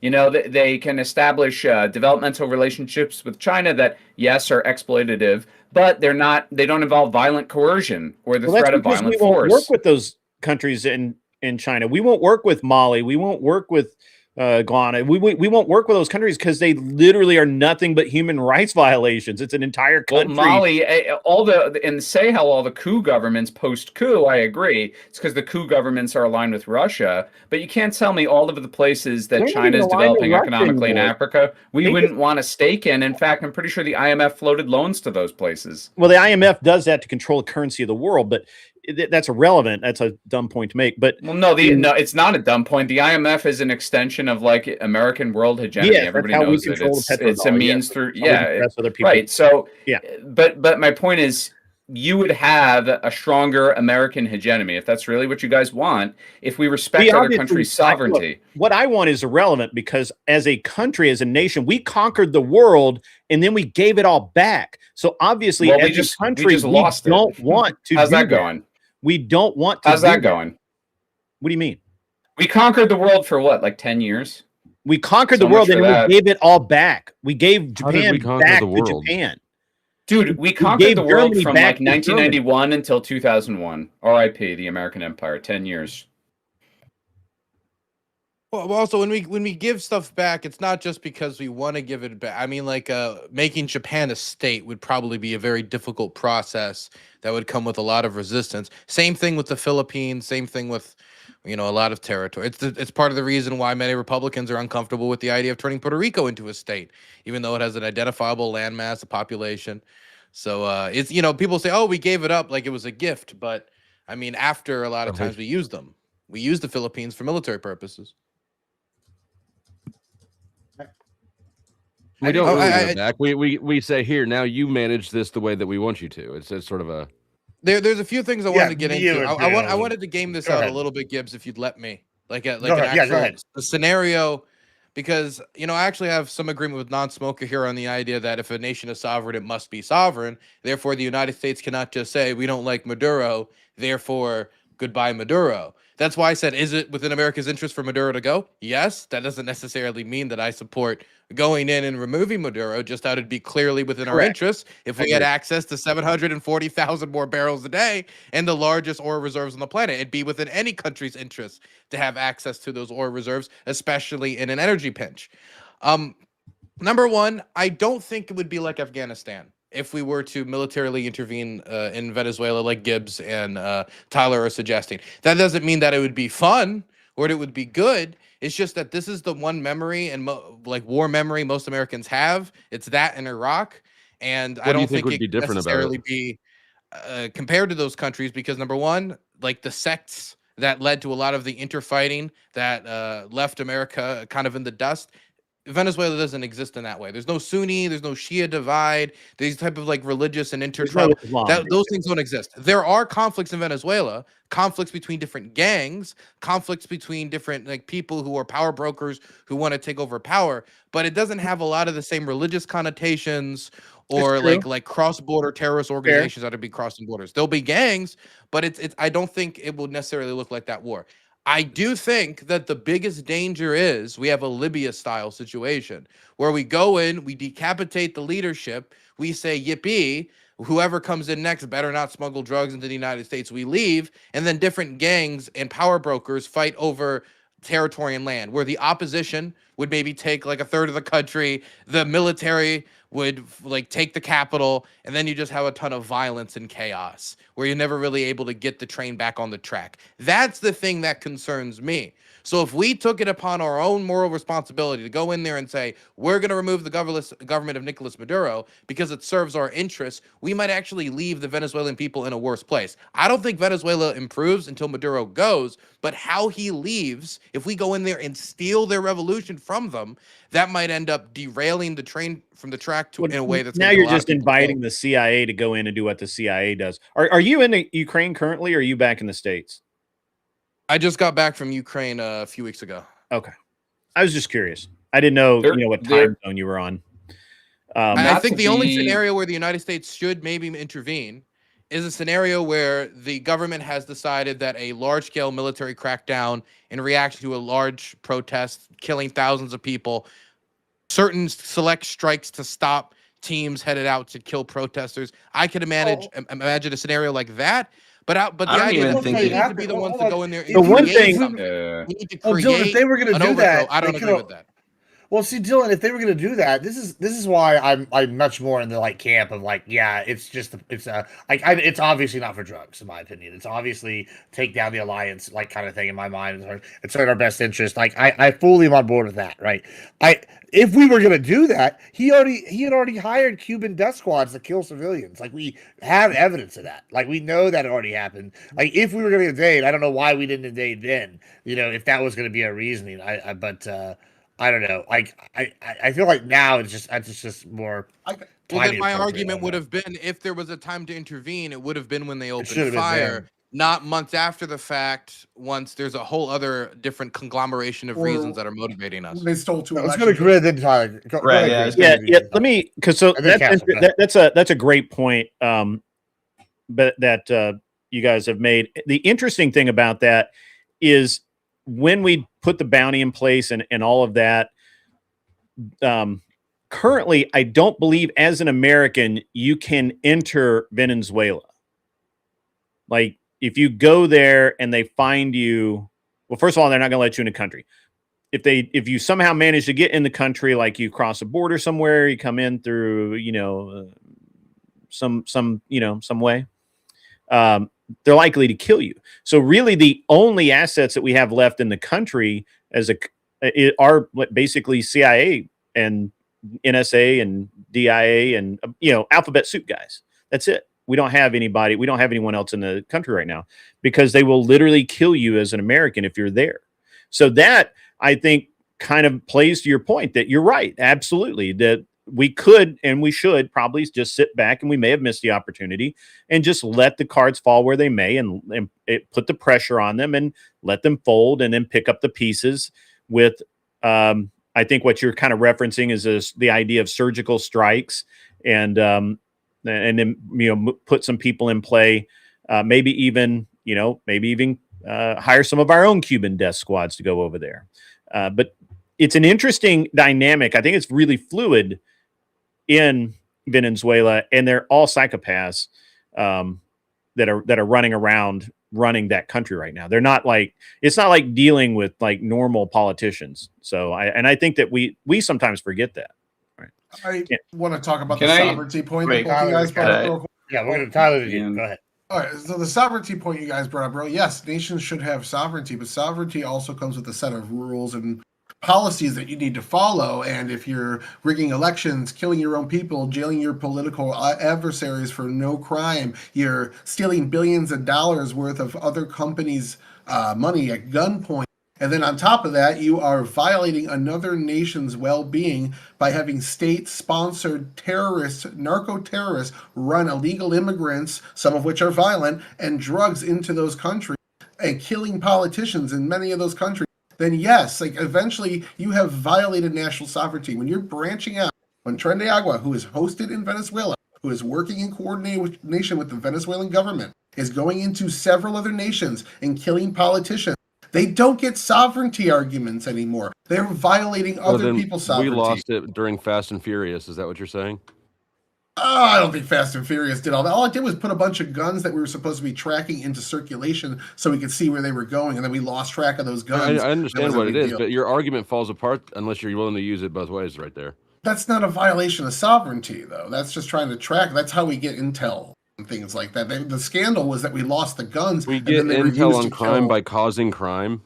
We put in guns into the gun trafficking was already going on. We took tagged guns and inserted them in there so we could follow where they went. Yes, that's investigating crime. Yeah. I understand that after you want Maduro gone, but I think that if we were to go in there and just remove him ourselves and put troops on the ground, I don't know if that support holds domestically in the United States. I'm just talking about this in practical terms. Fuck morality. In practical terms, I don't think Americans want 2 to 3 years in the Venezuelan jungle fighting gangs. They're going to be fighting about stuff that none of these soldier boys are going to have any knowledge about. They're going to have to get local translator. They're going to need to build an entire structure for something that Trump, I don't even think, is signed on to. He understands the problem with this. So then what's the other option? You do a strike, you remove the government through decapitation. Okay, but unless we're willing to put troops on the ground, then we have a Libya situation. And then besides people bringing up Libya every time they want to make fun of American interventionism, they'll just bring up Libya and Venezuela as a country that is now torn in half by gang violence and opposition leaders fighting from different capitals of support. And so I'm looking at this, and the safest bet from my position is to sit back and wait for either an inciting incident, i.e. Maduro decides, 2 apartment buildings full of, the opposition, we're just going to burn from the ground, and it starts some protest movement. And, it gets to a point where the regime is going to collapse and they have to use overwhelming violence to stop it. And at that point, we strike them once they start mowing down protests or something, some inciting incident, instead of us trying to create something, or revanchism, which the government of Venezuela has engaged in since the government of Hugo Chavez and before, when it comes to Guyana. And there have been real threats towards the state of Guyana for quite a time now, which is actually on a path to produce more barrels of oil than Venezuela, just due to the efficiency of how they're working with American oil producers, how they're managing their resources much better. And Venezuela, in response to that, but also due to its revanchism, have talked about interventionism. These are 2 potential inciting incidents where in Guyana's case, we can get the international community behind us because it would be a situation kind of like Kuwait. And in the other instance, the massacre would be so overwhelming, or this incident would be not hopefully, but if you would want this to succeed, would get such public reaction that the general Venezuelan public, who have probably already signed on to Maduro's leaving, could sign on to it. But outside of those 2 scenarios, which require more work than just the United States to get something done, I don't think everything else is a sure bet. I think it's actually a really risky endeavor. They have 20 jets. Let's go. I'm sorry, go Castle. Yeah, go Castle. I was just going to bring up, because a lot of these scenarios involve either a strike or hoping that the Maduro regime falls in some way. But I think, Tyler mentioned it and Grid mentioned it in some way. They're not going to let Americans in. And also, they just had recent elections where Venezuelans voted for the opposition, and they were obviously rigged against the opposition. So in that case, why not just have the international community, the IFES, that basically is for supporting rights to participate in free and fair elections, go in and make a deal with Maduro, say, if you conduct a fair election, we'll back away from, bombing the ships in the ocean or whatever. We don't have to strike anybody. We don't have to do anything militarily. and then they can have a free and fair election where the people can decide. I think that's a fair diplomatic way that maybe Rubio is talking I about. know I'm the moderator and I'm not supposed to answer this, but I'm going to answer it. It's because they're a bunch of bitches. That's why. That's they're a bunch of bitches. Who and enforces they're that on the ground though? Is that going to be Yeah, the UN us. peacekeepers? Yeah, it'd be Is that us. going to be some It'd have to be coalition the of UN. countries? It'd have to be they wouldn't let the US do it. Oh right? yeah, the We wouldn't UN. have to Oh be yeah. I was just So saying it would yeah, have the to be UN. that would be the only way to an international organization. And like do we that be think involved that in the it. blue helmets could deal with Venezuela's gangs? Wait, why would that have to gangs have to do with the election though? Well, Because that's who just controls because the we won an election elections. doesn't mean that like a free and fair election could take place. Wait, but that's not the there's nobody that wouldn't be controls the that wouldn't be the deal if, though. if the government's broken down, you need somebody on the ground to stop the breakdown. Right. Dylan's Okay, right. yeah. Dylan is I'm absolutely saying right. before 100%. no, but Grid, you're acting like it's going to be overrun during the election. I'm saying you have to have an election, it and then will. if there's a fallout, okay. What But are they gonna do? if there's a Like, fallout, I then guess obviously you're just going to have walk me people through your there, but logic. that's not going to be part of the deal. Castle, let me just walk you through your logic. All right. I just tell me where I'm wrong in this logic train that I'm about to give you. Okay, you tell me when. Stop. All right. IMF or whatever, they come in, they make these rules. They're going to make it a free and fair election. Cool. We're coming. And then they decide they're going to bring the UN peacekeepers. That's who's going to back them up against the cartel of the sun and the Venezuelan government. When they decide, go fuck yourself, we can't buy them off. And what's going to happen? The UN is going to put their little hats on, and they're going to put their head between their legs, and they're going to roll over and say, fuck me, daddy, like they do every single time, and push comes to shove. Is that not exactly what's going to happen? We're going to be at square one, like that we were right beforehand, except maybe now we've had an international incident? I mean, if Venezuela wants to start killing people from other countries and start an international war, good luck. Then they're basically screwing themselves even worse. If they want to do that, or even a step before that, they could just do like Iran did and say, "Nope, you can't get in here." Like, oh yeah, we're here to make okay, sure but then the deal's off. I mean, I'm saying if they don't want to do that, then the deal's off. But I'm just saying that's the opportunity that they have if they don't want to get bombed or if they don't want to be invaded militarily. I'm not saying that it's the best. Wait, hold on. So then they just bought like time indefinitely by like doing this. Yeah, they're buying time. They're buying time, like, but I think that's beneficial if for Maduro if he wants to buy more time. But I think that staves off any let's go to Tyler. military intervention. I got a Well, jet. did you I just got a jet real quick. I got a jet real quick. I'm not going to tell you the reason. Well, I was chalking up to I'm scared that non-smoker is going to crush my argument, and I'm running from him. Let's go with that. That's right. That's right. Another foe vanquished. I do want to bring up one thing I'd be remiss. I feel like it's pertinent based off recent news. Do we think there's any concern with the Pete Hegseth and the Survivors scandal here? Is this going to be Tyler left just as you brought that up, huh? Yeah, coincidence. Let's see. He must have known somehow. What are our thoughts here? Castle, why don't you start us off with that? Do you think it's going to be a spicy story? Well, I think it is a spicy story, but if history has shown us anything, I mean, with the whole incident with Hegseth before this, Signalgate, I think it was called, I really don't see him being let go in this situation by the Trump administration. So I think Congress will make a fuss about it. They'll try to make it a big thing, but at the end of the day, I don't think it really changes anything. Process Is it a war crime? Is it a war crime? Based on what I've been reading, and I know there's a lot of classified information out there that hasn't been released, it seems like it would be a war crime. Based on the second strike. No, we'll just go to circle. Dylan, what do you think?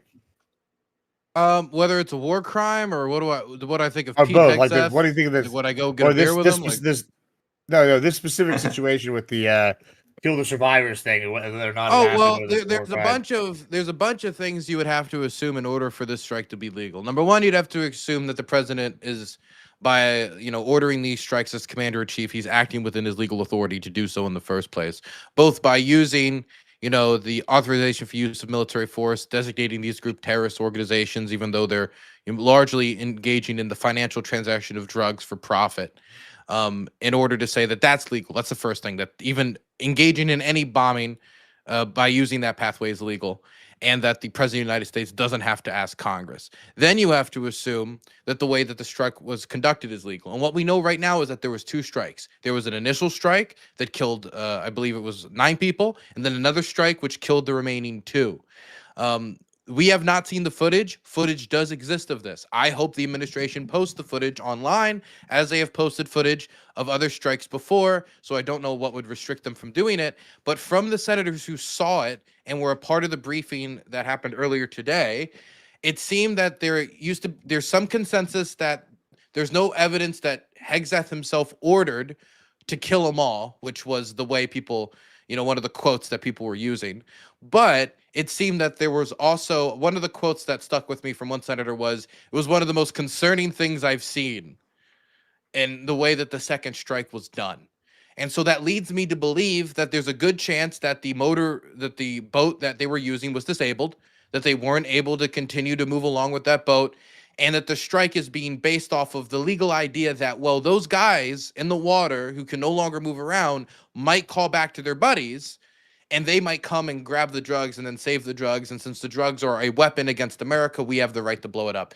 This legal logic, I don't think will hold. I think there's too many barriers in between the legal assumptions you would have to make to say that this strike was legal and legally conducted. You would have to assume, first off, that the administration has completely told the truth. You'd have to assume that it's legal for them to be doing these strikes in the first place. And you would have to assume that the use of drugs as a weapon, as an attack against America is a fine concept, and that they were still somehow a threat after their boat was disabled. There's so many barriers you have to cross to say that this is not a war crime, that it's going to be, I think the administration is going to be on the defense for it for a bit.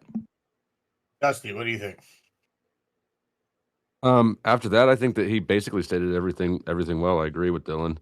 And I think that we would need to know what the reason was for the secondary strike. But I think I agree with everything before that, right? Like, we would need to get all the way through, this is legal, this was a legal action, to then get to the question of, well, why did you strike him again? All right, non-smoker. Yeah, of course it's a war crime. I mean, I think the strikes themselves are probably a war crime, and I don't know, like, in terms of, is there going to be a blowback or like repercussions or anything? No, I think in my view, people like this tend to act with impunity for the very fact that they know that there will be no blowback. It's like a micro shock and awe. Right? Like, why don't we do the most visually? And in this case, obviously the footage was not released or whatever, not the public anyway, but like, it's about the viciousness of this. It's about setting an example, and I don't know. I really have no faith that anybody will be prosecuted under the due process of law for what is obviously a war crime. Yes. All right. Well, this will be a first if it happens, but 100% consensus going around here. I have a feeling that Grid's not going to agree with the rest of y'all on this. So, Yeah, I don't agree at all. What are your I don't agree at thoughts, all on this. If your job is to destroy a target, you destroy a target. If it takes 2 missiles, you use 2 missiles. It's the end of story. We don't know what their ROE is. We don't understand what they we are making not even armchair quarterback calls on something that professionals do. These aren't idiots. These aren't people that just do shit for no fucking reason. These are fucking professionals that did their fucking job, and they did it well. And that's the end of the story. It's their integrity that's in question, not their competence. Yeah.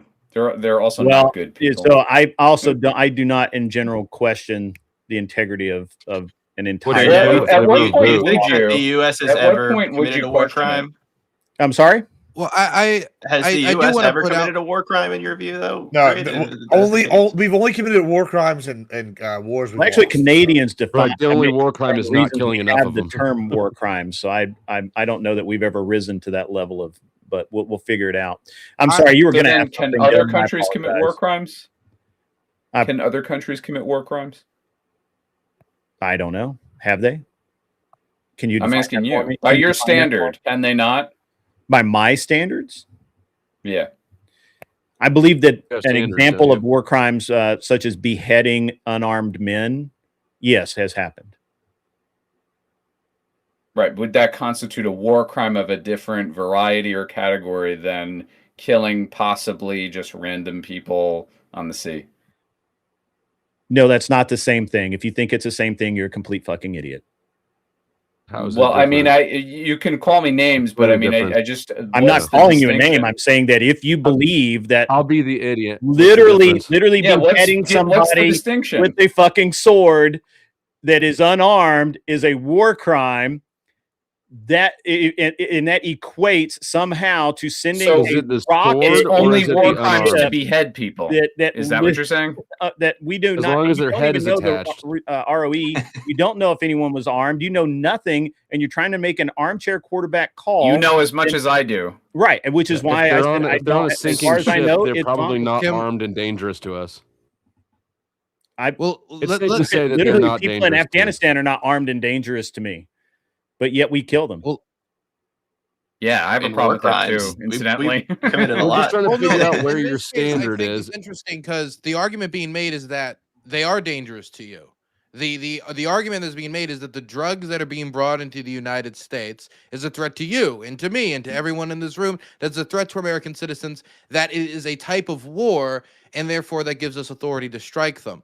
But I would make the argument, and I know many people have been destroyed by drugs, but you have to make a conscious decision to purchase a drug. You have to make a conscious decision. I'm going to buy heroin. I'm going to go buy cocaine. I'm going to go do this. You might be compelled by addiction, but that's already once you've signed in you've already punched your card at that point. You have to go quite right? far out of your way so- to get the. To just say unambiguously I'm gonna make a that libertarian this of you 100% yet, is the same and can be treated the same legally when no previous president, including those who have actually declared the war on drugs, have ever gone this far before. I think it's getting way ahead of ourselves before we even talk about this specific incident. And from the briefing today, we know that there were 4 strikes. After the initial, there was the initial strike and then the follow-up strikes after the 9 people were killed and there were 2 people remaining out there.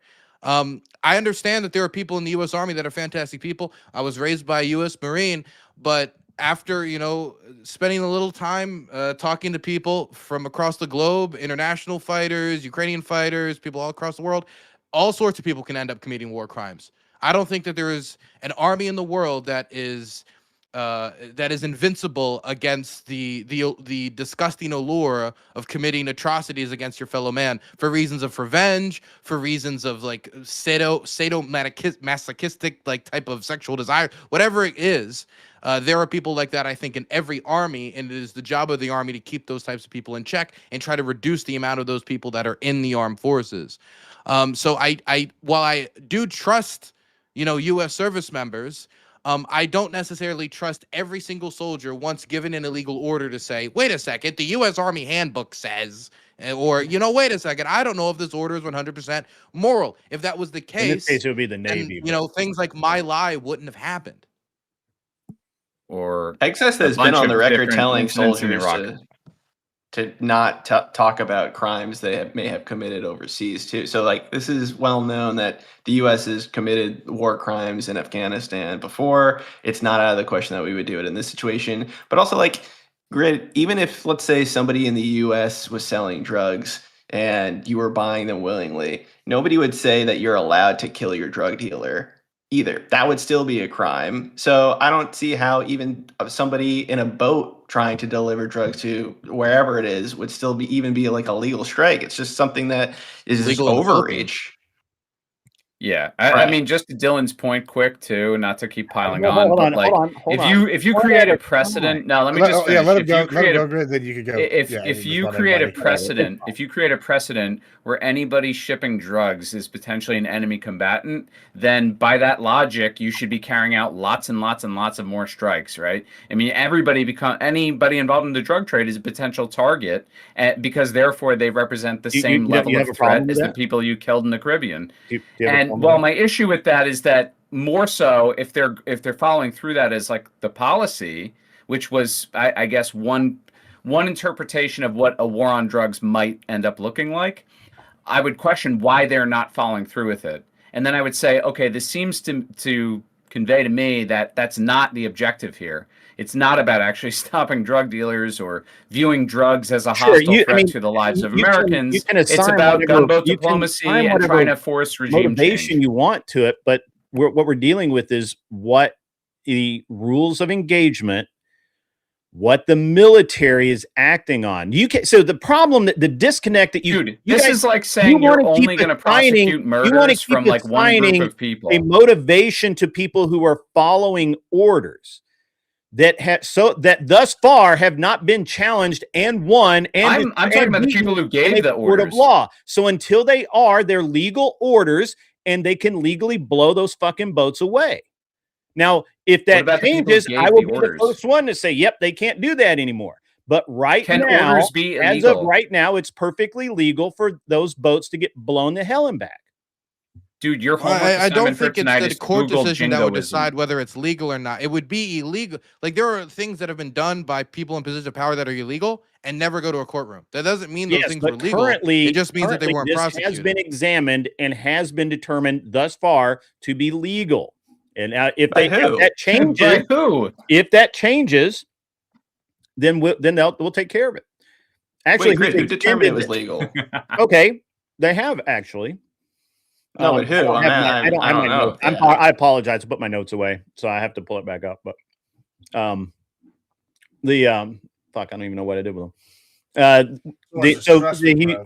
Trump was using the not the War Powers Act, but a version of that. It expired. It was 90 days, I believe, is what he had for the first segment of it. That's expired. He's extended it again with the tacit blessing of Congress, which I believe is. I guess they can do that. I don't know. There's some question about that. And then they've got the Monroe Doctrine as well. So right now, again, right now, unless someone, okay, simple question. Is there any legal challenge to this that is gaining traction and or winning?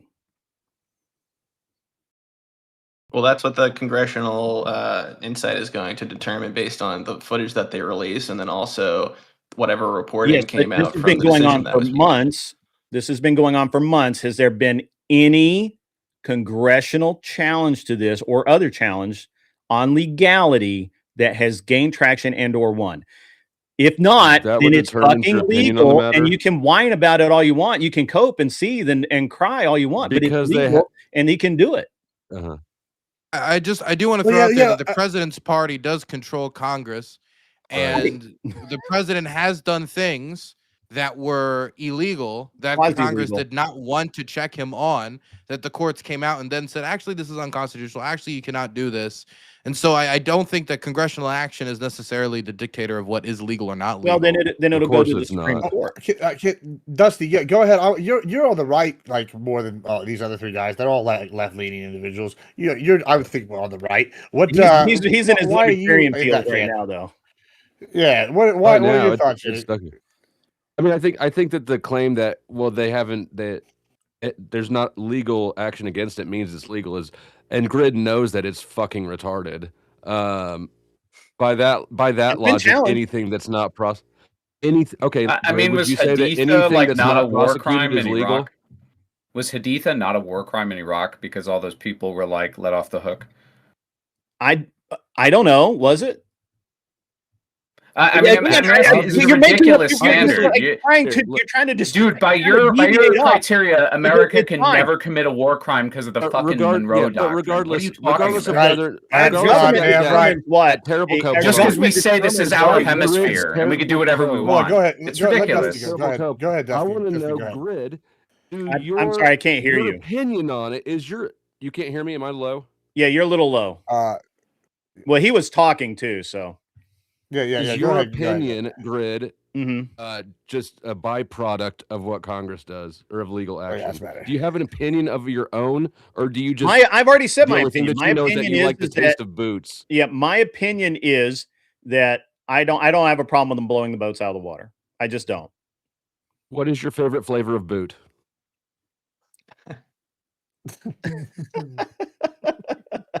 Yeah. Well, I don't know. What's yours? You might want to give me some references there. I don't know. All right. Well, all that. Let's we're about at that time. Let's get some closing thoughts here and shout outs to anything y'all got going on. We'll start with you, Castle. Any closing thoughts?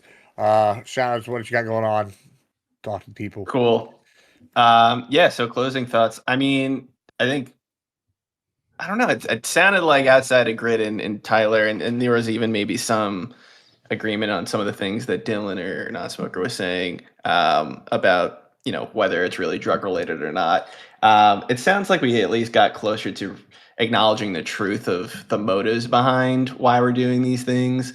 It doesn't sound like at the end we got to agreement about whether legality matters or not. But I think just to stand on principle, I think that should matter. And I think at the end of the day, that whether or not we're successful in using our show of force to encourage or force change in Venezuela, there's a long road ahead that we may not be as well prepared for, and we have to accept and acknowledge that. I think Maduro is a bad actor at the end of the day, but I think that at the same time we have to be careful about how much time and resources that we spend in it, because America right now also should be focused on more than Venezuela and what they're doing. And so I think the president would be better served and better advised to focus on economic issues at home rather than trying to stop every drug runner coming into the international waters off the coast of Venezuela. So at the end of the day, I think if the president wants to, he certainly can get us involved in this and spend trillions or billions of dollars more and not focusing on us, or he can go ahead with it and see that it's going to be unpopular as an issue here at home if we get involved militarily, and it may not even work out in Venezuela. So I think just the cost benefit of this all is not worth it in my opinion. All right. And if you want to follow me, Castle Guard YT at Twitter and YouTube. Yeah, check him out, everybody. Check him out. Mr. Burns. So I think that the United States should be engaging in a policy of cooperation with nation states if we want to fight drugs, unless we want to put our troops on the ground and specifically go in there and remove their governments, whether it be Mexico, Colombia, Venezuela. And the American, not only do I not think that's a good idea, but the American public are not signed on to it. The American public do not support it. And so I think this would be doomed to fail by whatever next administration would come in, undo this operation, then have it be nothing more than another failed American project and had a big price tag on it. Because the next administration would either end it by pulling out of it and trashing it in order to get into power in the first place, or they would continue with the failed project and just make it a bigger sunk cost. So I don't think that we should be going in there and removing them with force. I don't think that strikes can guarantee an outcome.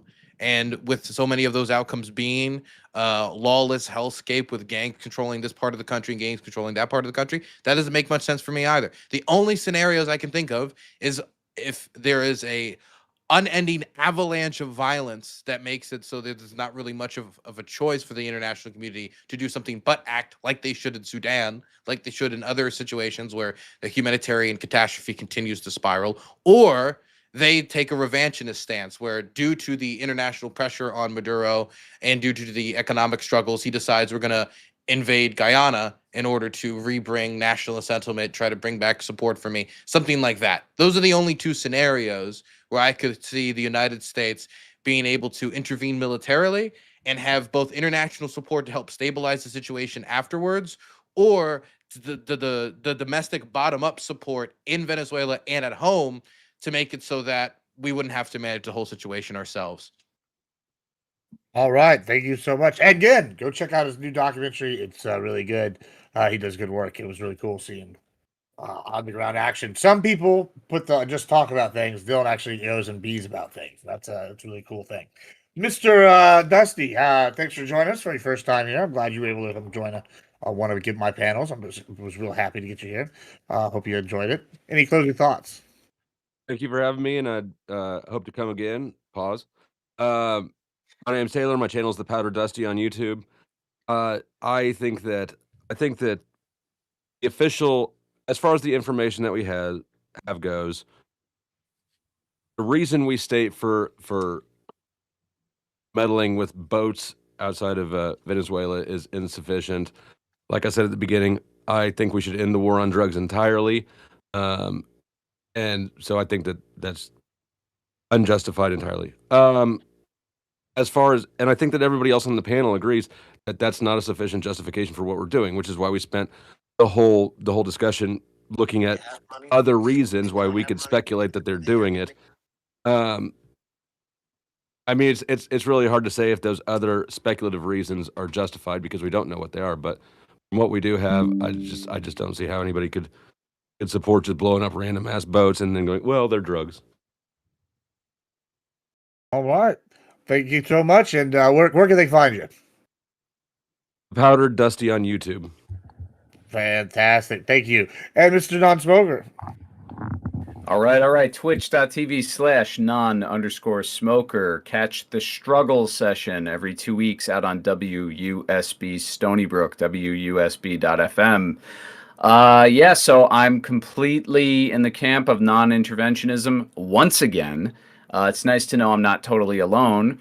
I think the one thing that has come out of this discussion that should be clear to any impartial observer is that drugs have very little to do with this.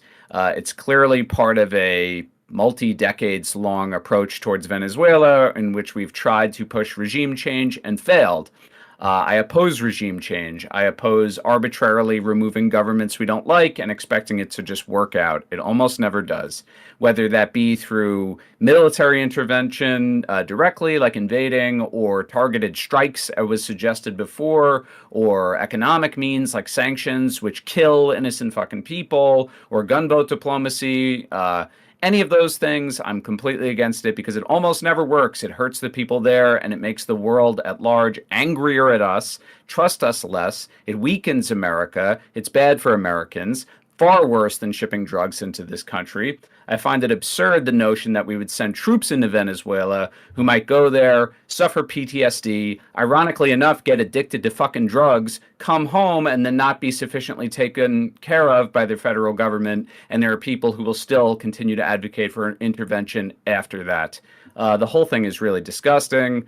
I'm opposed to it 100%, and I think you should be too. May Allah awaken the people and help them to see the evil doings of Israel and the United States. Thank you so much. And Grid, last but not least. Yeah. We just need to sink some more boats.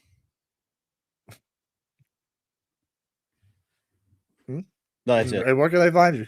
That was actually the entire subject of tonight. I mean, we had to talk about a lot more things because honestly, there's just no getting around. We just need to sink more boats. We went down an entire river of hope, a lot of seething.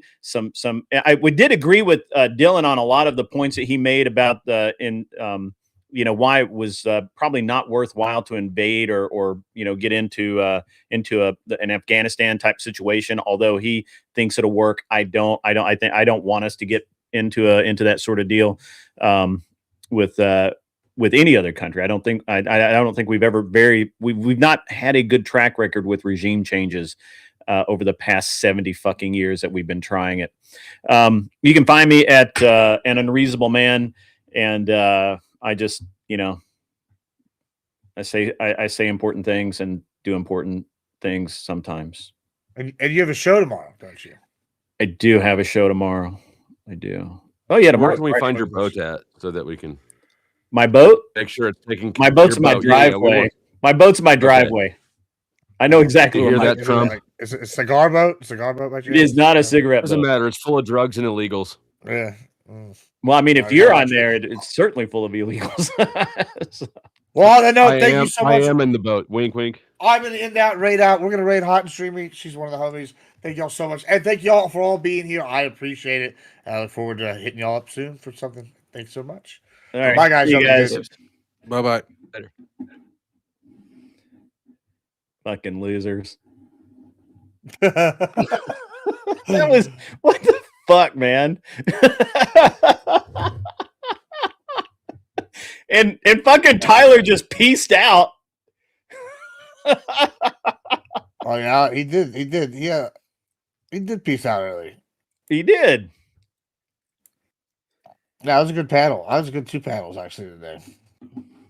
Yeah, I got to be honest. I didn't. Tell me. It was funny how they wouldn't deal with the actual subject of sinking the damn boats.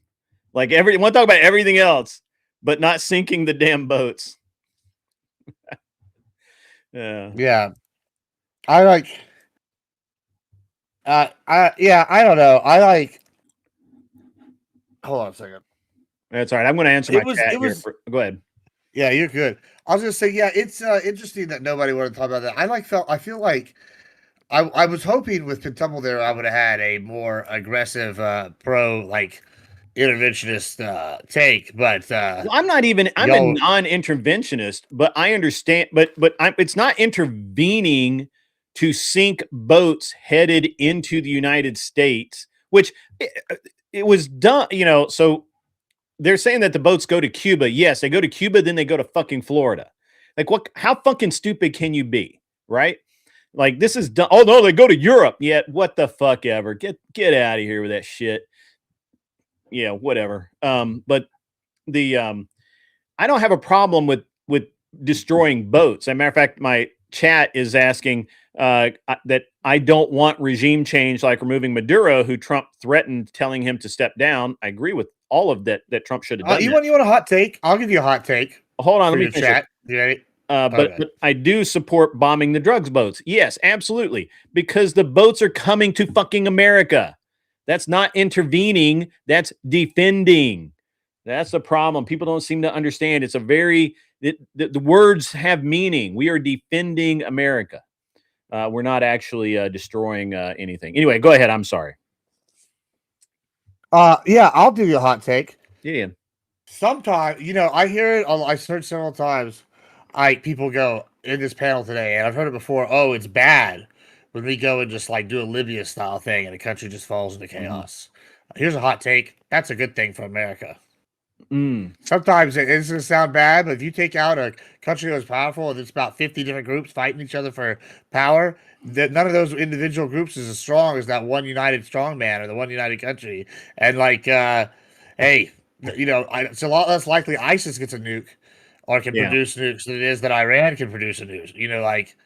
And I know people don't like that because it's kind of it's a harsh way of looking at things, but it's sometimes what's got to happen. Well, but people, it's a bunch of whataboutisms. Well, what about this? What about that? What about I'm just dealing with the facts that we're bombing boats that our spies in Venezuela say, hey, that boat has drugs on it. Bomb that boat.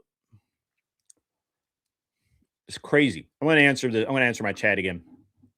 Arthur Dias says Trump is declaring Maduro a cartel leader, terrorist, which would give him license to go after him. We've had since 2000, we've had a $15 million bounty that's increased to $50 million, and nobody's taken it yet. We can't go in and get him. If we do that, and I understand why Trump doesn't want to do that. If Trump goes in and has SEAL Team 6 put a spicy meatball in the back of our Maduro's head, we're in the court of world opinion, we're going to be the bad guy. Right now, we can at least say, hey, we're defending our shores. We don't want this shit coming to America. Right? We just don't want that. And we can defend that. That's a defensible position. However, going in and putting a spicy meatball behind Maduro's ear is probably a little less defensible, right? So, because then China will get involved and all of this kind of things. Arthur, I don't know what the end game for us is with Venezuela. There was a lot of speculation about it tonight. Me personally, I don't think that Trump really gives a shit about rare earth elements in Venezuela. I don't think he gives a flying fuck about the oil. I think bottom line, he just wants to be seen as stemming this drug crisis that we have. Also, they're wrong about. I looked it up. The drugs that are coming through Venezuela that go to Cuba and then to Florida, or go through Venezuela to Central America and then up the coast into Texas, actually, and into the Gulf. Those drugs now cocaine is one of them, but it's often laced with fentanyl, and it's killed a bunch of people. And so and Texas just had a massive fentanyl seizure coming over from Mexico. So I understand why we don't have a problem with Mexico right now. You know what's really crazy to me? I had a run in with this last weekend with somebody that was on fentanyl, and they almost died. It's a real dangerous thing, and it's real scary. But what's crazy to me is I like made this a joke earlier, but it's not even a joke. Is cocaine purity is like the highest it's been? Yeah, I heard like you the say lowest cost it's been, and it's crazy because what now is happening is they're just having pure fentanyl, and people are just smoking that shit. Yeah. Instead of like they're just dying, like Yeah. you know, and they're like, oh yeah, like. And this is like it's like heroin. It's not like heroin. It's No. I mean, heroin's bad It's a enough. real problem with the fentanyl, and a lot of the real fentanyl problem, is bro. coming through Venezuela. So, and I didn't know this, and we didn't get into it during the chat because I kept getting distracted by Dylan and what's his name, Tyler. But the fentanyl that's coming in through Venezuela is coming out mostly out of China. It goes from China to Venezuela, Venezuela to Cuba, or up the coast through Central America into Texas or Florida. That seems to be the biggest routes. And they're cutting cocaine with it. You know what's funny? I talked to Charlie about this, and Charlie ironically, and kind of like as a joke, like accidentally said this. And it was like, oh, well, you know, China is like funding this and making like fentanyl factories with Mexican cartels and shipping it over. And she's like, yeah, that's something. And the implication was we should just do it back. I'm like, and I was like, actually, why not? Why don't we do that back? Why aren't we getting Vietnamese cartels and shipping fentanyl into China? Like, why? Like, if that, like, because China kills you if you do drugs. Why to do this? China. Oh, that's why. That's why. Exactly. You see the problem? Like, because China literally has mobile death squads, and if you deal drugs or you abuse drugs, they fucking kill. And same thing with pornography. If they catch you making or using pornography, they've got mobile execution vans that go around and kill people. That's no bullshit. Like, like people joke about why isn't China having the problems we're having? Well, they have a completely different set of problems. Also, nobody said anything about my shirt, Grid. Did you I see my saw shirt, that Grid? earlier, man. What I was wondering where you're all bikered up tonight. You must be going out to piss somebody off. So no, it's just comfortable. Yeah, we're causing problems on the internet. But all right, Grid, thanks for coming. It was man. fun. Thanks for letting me hang out there. Yeah, I'm gonna jump out of your thing here. I'm hanging Y'all up. be good. See ya. The fuck? There we go. What's up, players?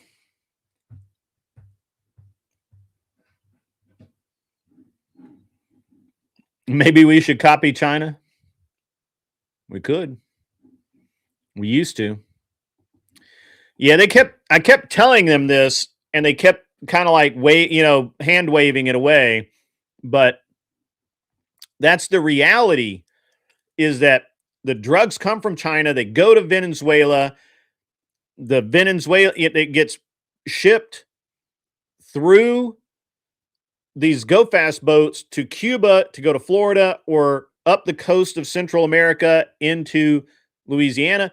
That was horseshit that they were talking about, that this stuff was going somewhere else. It's absolutely wrong. Yes, they're not as much a manufacturer of fentanyl. They are a grower and a clearinghouse for cocaine. And that's actually something that they also kind of glossed over. They didn't want to get into it, probably because they may have heard my argument on this before. Right now, Venezuela is literally, they have literal slavery. They have, you can go and if you look around, I don't know if you can still find it, but there for a while, there were a bunch of videos out where these drug traffickers and processors and growers, so they get the cocaine or the coca leaves or whatever, they bring them out of Colombia and Brazil and all of these other places, and they move it into Venezuela. They cut it, they process it, whatever the fuck they do with it, and they have entire fucking villages that do this shit. and at gunpoint, literal gunpoint. And if they try and run away, they shoot them. And if they try and leave, they shoot them. And if they don't work, they shoot them. It's literal slavery. And none of those guys even batted an eyelash. Not whatever. Hand wave, another hand wave.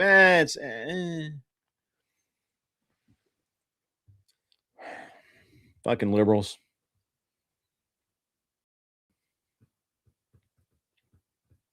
Yeah, the drug boats in Miami get intercepted all the time. So here's the problem. I think this is the way it works is Cuba is close enough that the drug boats get in, they get out of international waters into U.S. waters where they can be arrested quickly enough before we can blow them up. But from Venezuela to Cuba, we have, that's international waters, and they're considered pirates. They're considered they're considered I can't remember what the term is, but they're saying it, they're on the high seas, they're not flying a flag. It's fair game. Right? So that's what it is. And so that's what it is. They were finding bodies all off the wings of an angel, signature, offing hands, a brutal way to die, but it sends a clear, concise message. I'm fond of that technique personally. Cam, that's grotesque, but yeah. All right, guys, I am, wow, we finished early tonight. I'm out of here. I'm going to go in. I'm going to hang out with my wife and my kids and just have a great time. You guys be cool. We'll see you tomorrow night. And we will have a great time. I think we're going to do, I don't know what we're going to do tomorrow night. Might do the debate show, might do something else. You guys have been cool. I can't believe the amount of coping that I had to endure there. I'm actually, there's a lot of coping. There's a lot of cope. So much cope. Thanks to Mr. Boulay for sending in the super chat. I really appreciated it. Thank you very, very much, sir, if you're still in the chat. And, it's not a stateless vessel, but it is. They're committing crime on the high seas, which gives them the ability to shoot them. And so they didn't want to contend with my contention or my assertion that not one legal measure has been brought up to end these. Not one. They go, it's bad, it's illegal, blah, blah, blah. But if it's illegal, why isn't someone stopping him? I tell you why. Because right now it's technically legal. Now it could change moment to moment. We all know that legality, where Trump is concerned, it changes moment to moment. It changes moment to moment. It absolutely changes moment to moment. Guys, I'm going to read, I can't show it, but I'm going to read the Department of Numismatics super chat. It says, oh, wait, maybe I can re-trigger. Hang on. I can. There we go. Oh, wait. Is it going to it's not going to I'm sorry. It's not going to re-trigger. Says, no grid. We don't need another Puerto Rico. We need Greenland. Not enough gold in Venezuela. There's actually gold and diamonds in Venezuela. Make Greenland great again. Yeah, absolutely. Greenland needs some democracy. The way I heard it. Yeah. And they couldn't stand up when questioned. That's for sure. But anyway, guys, I got to get out of here. You guys have been great. Love you all. And you guys have a great evening. And you've been awesome. We'll see you. Thank you very much. And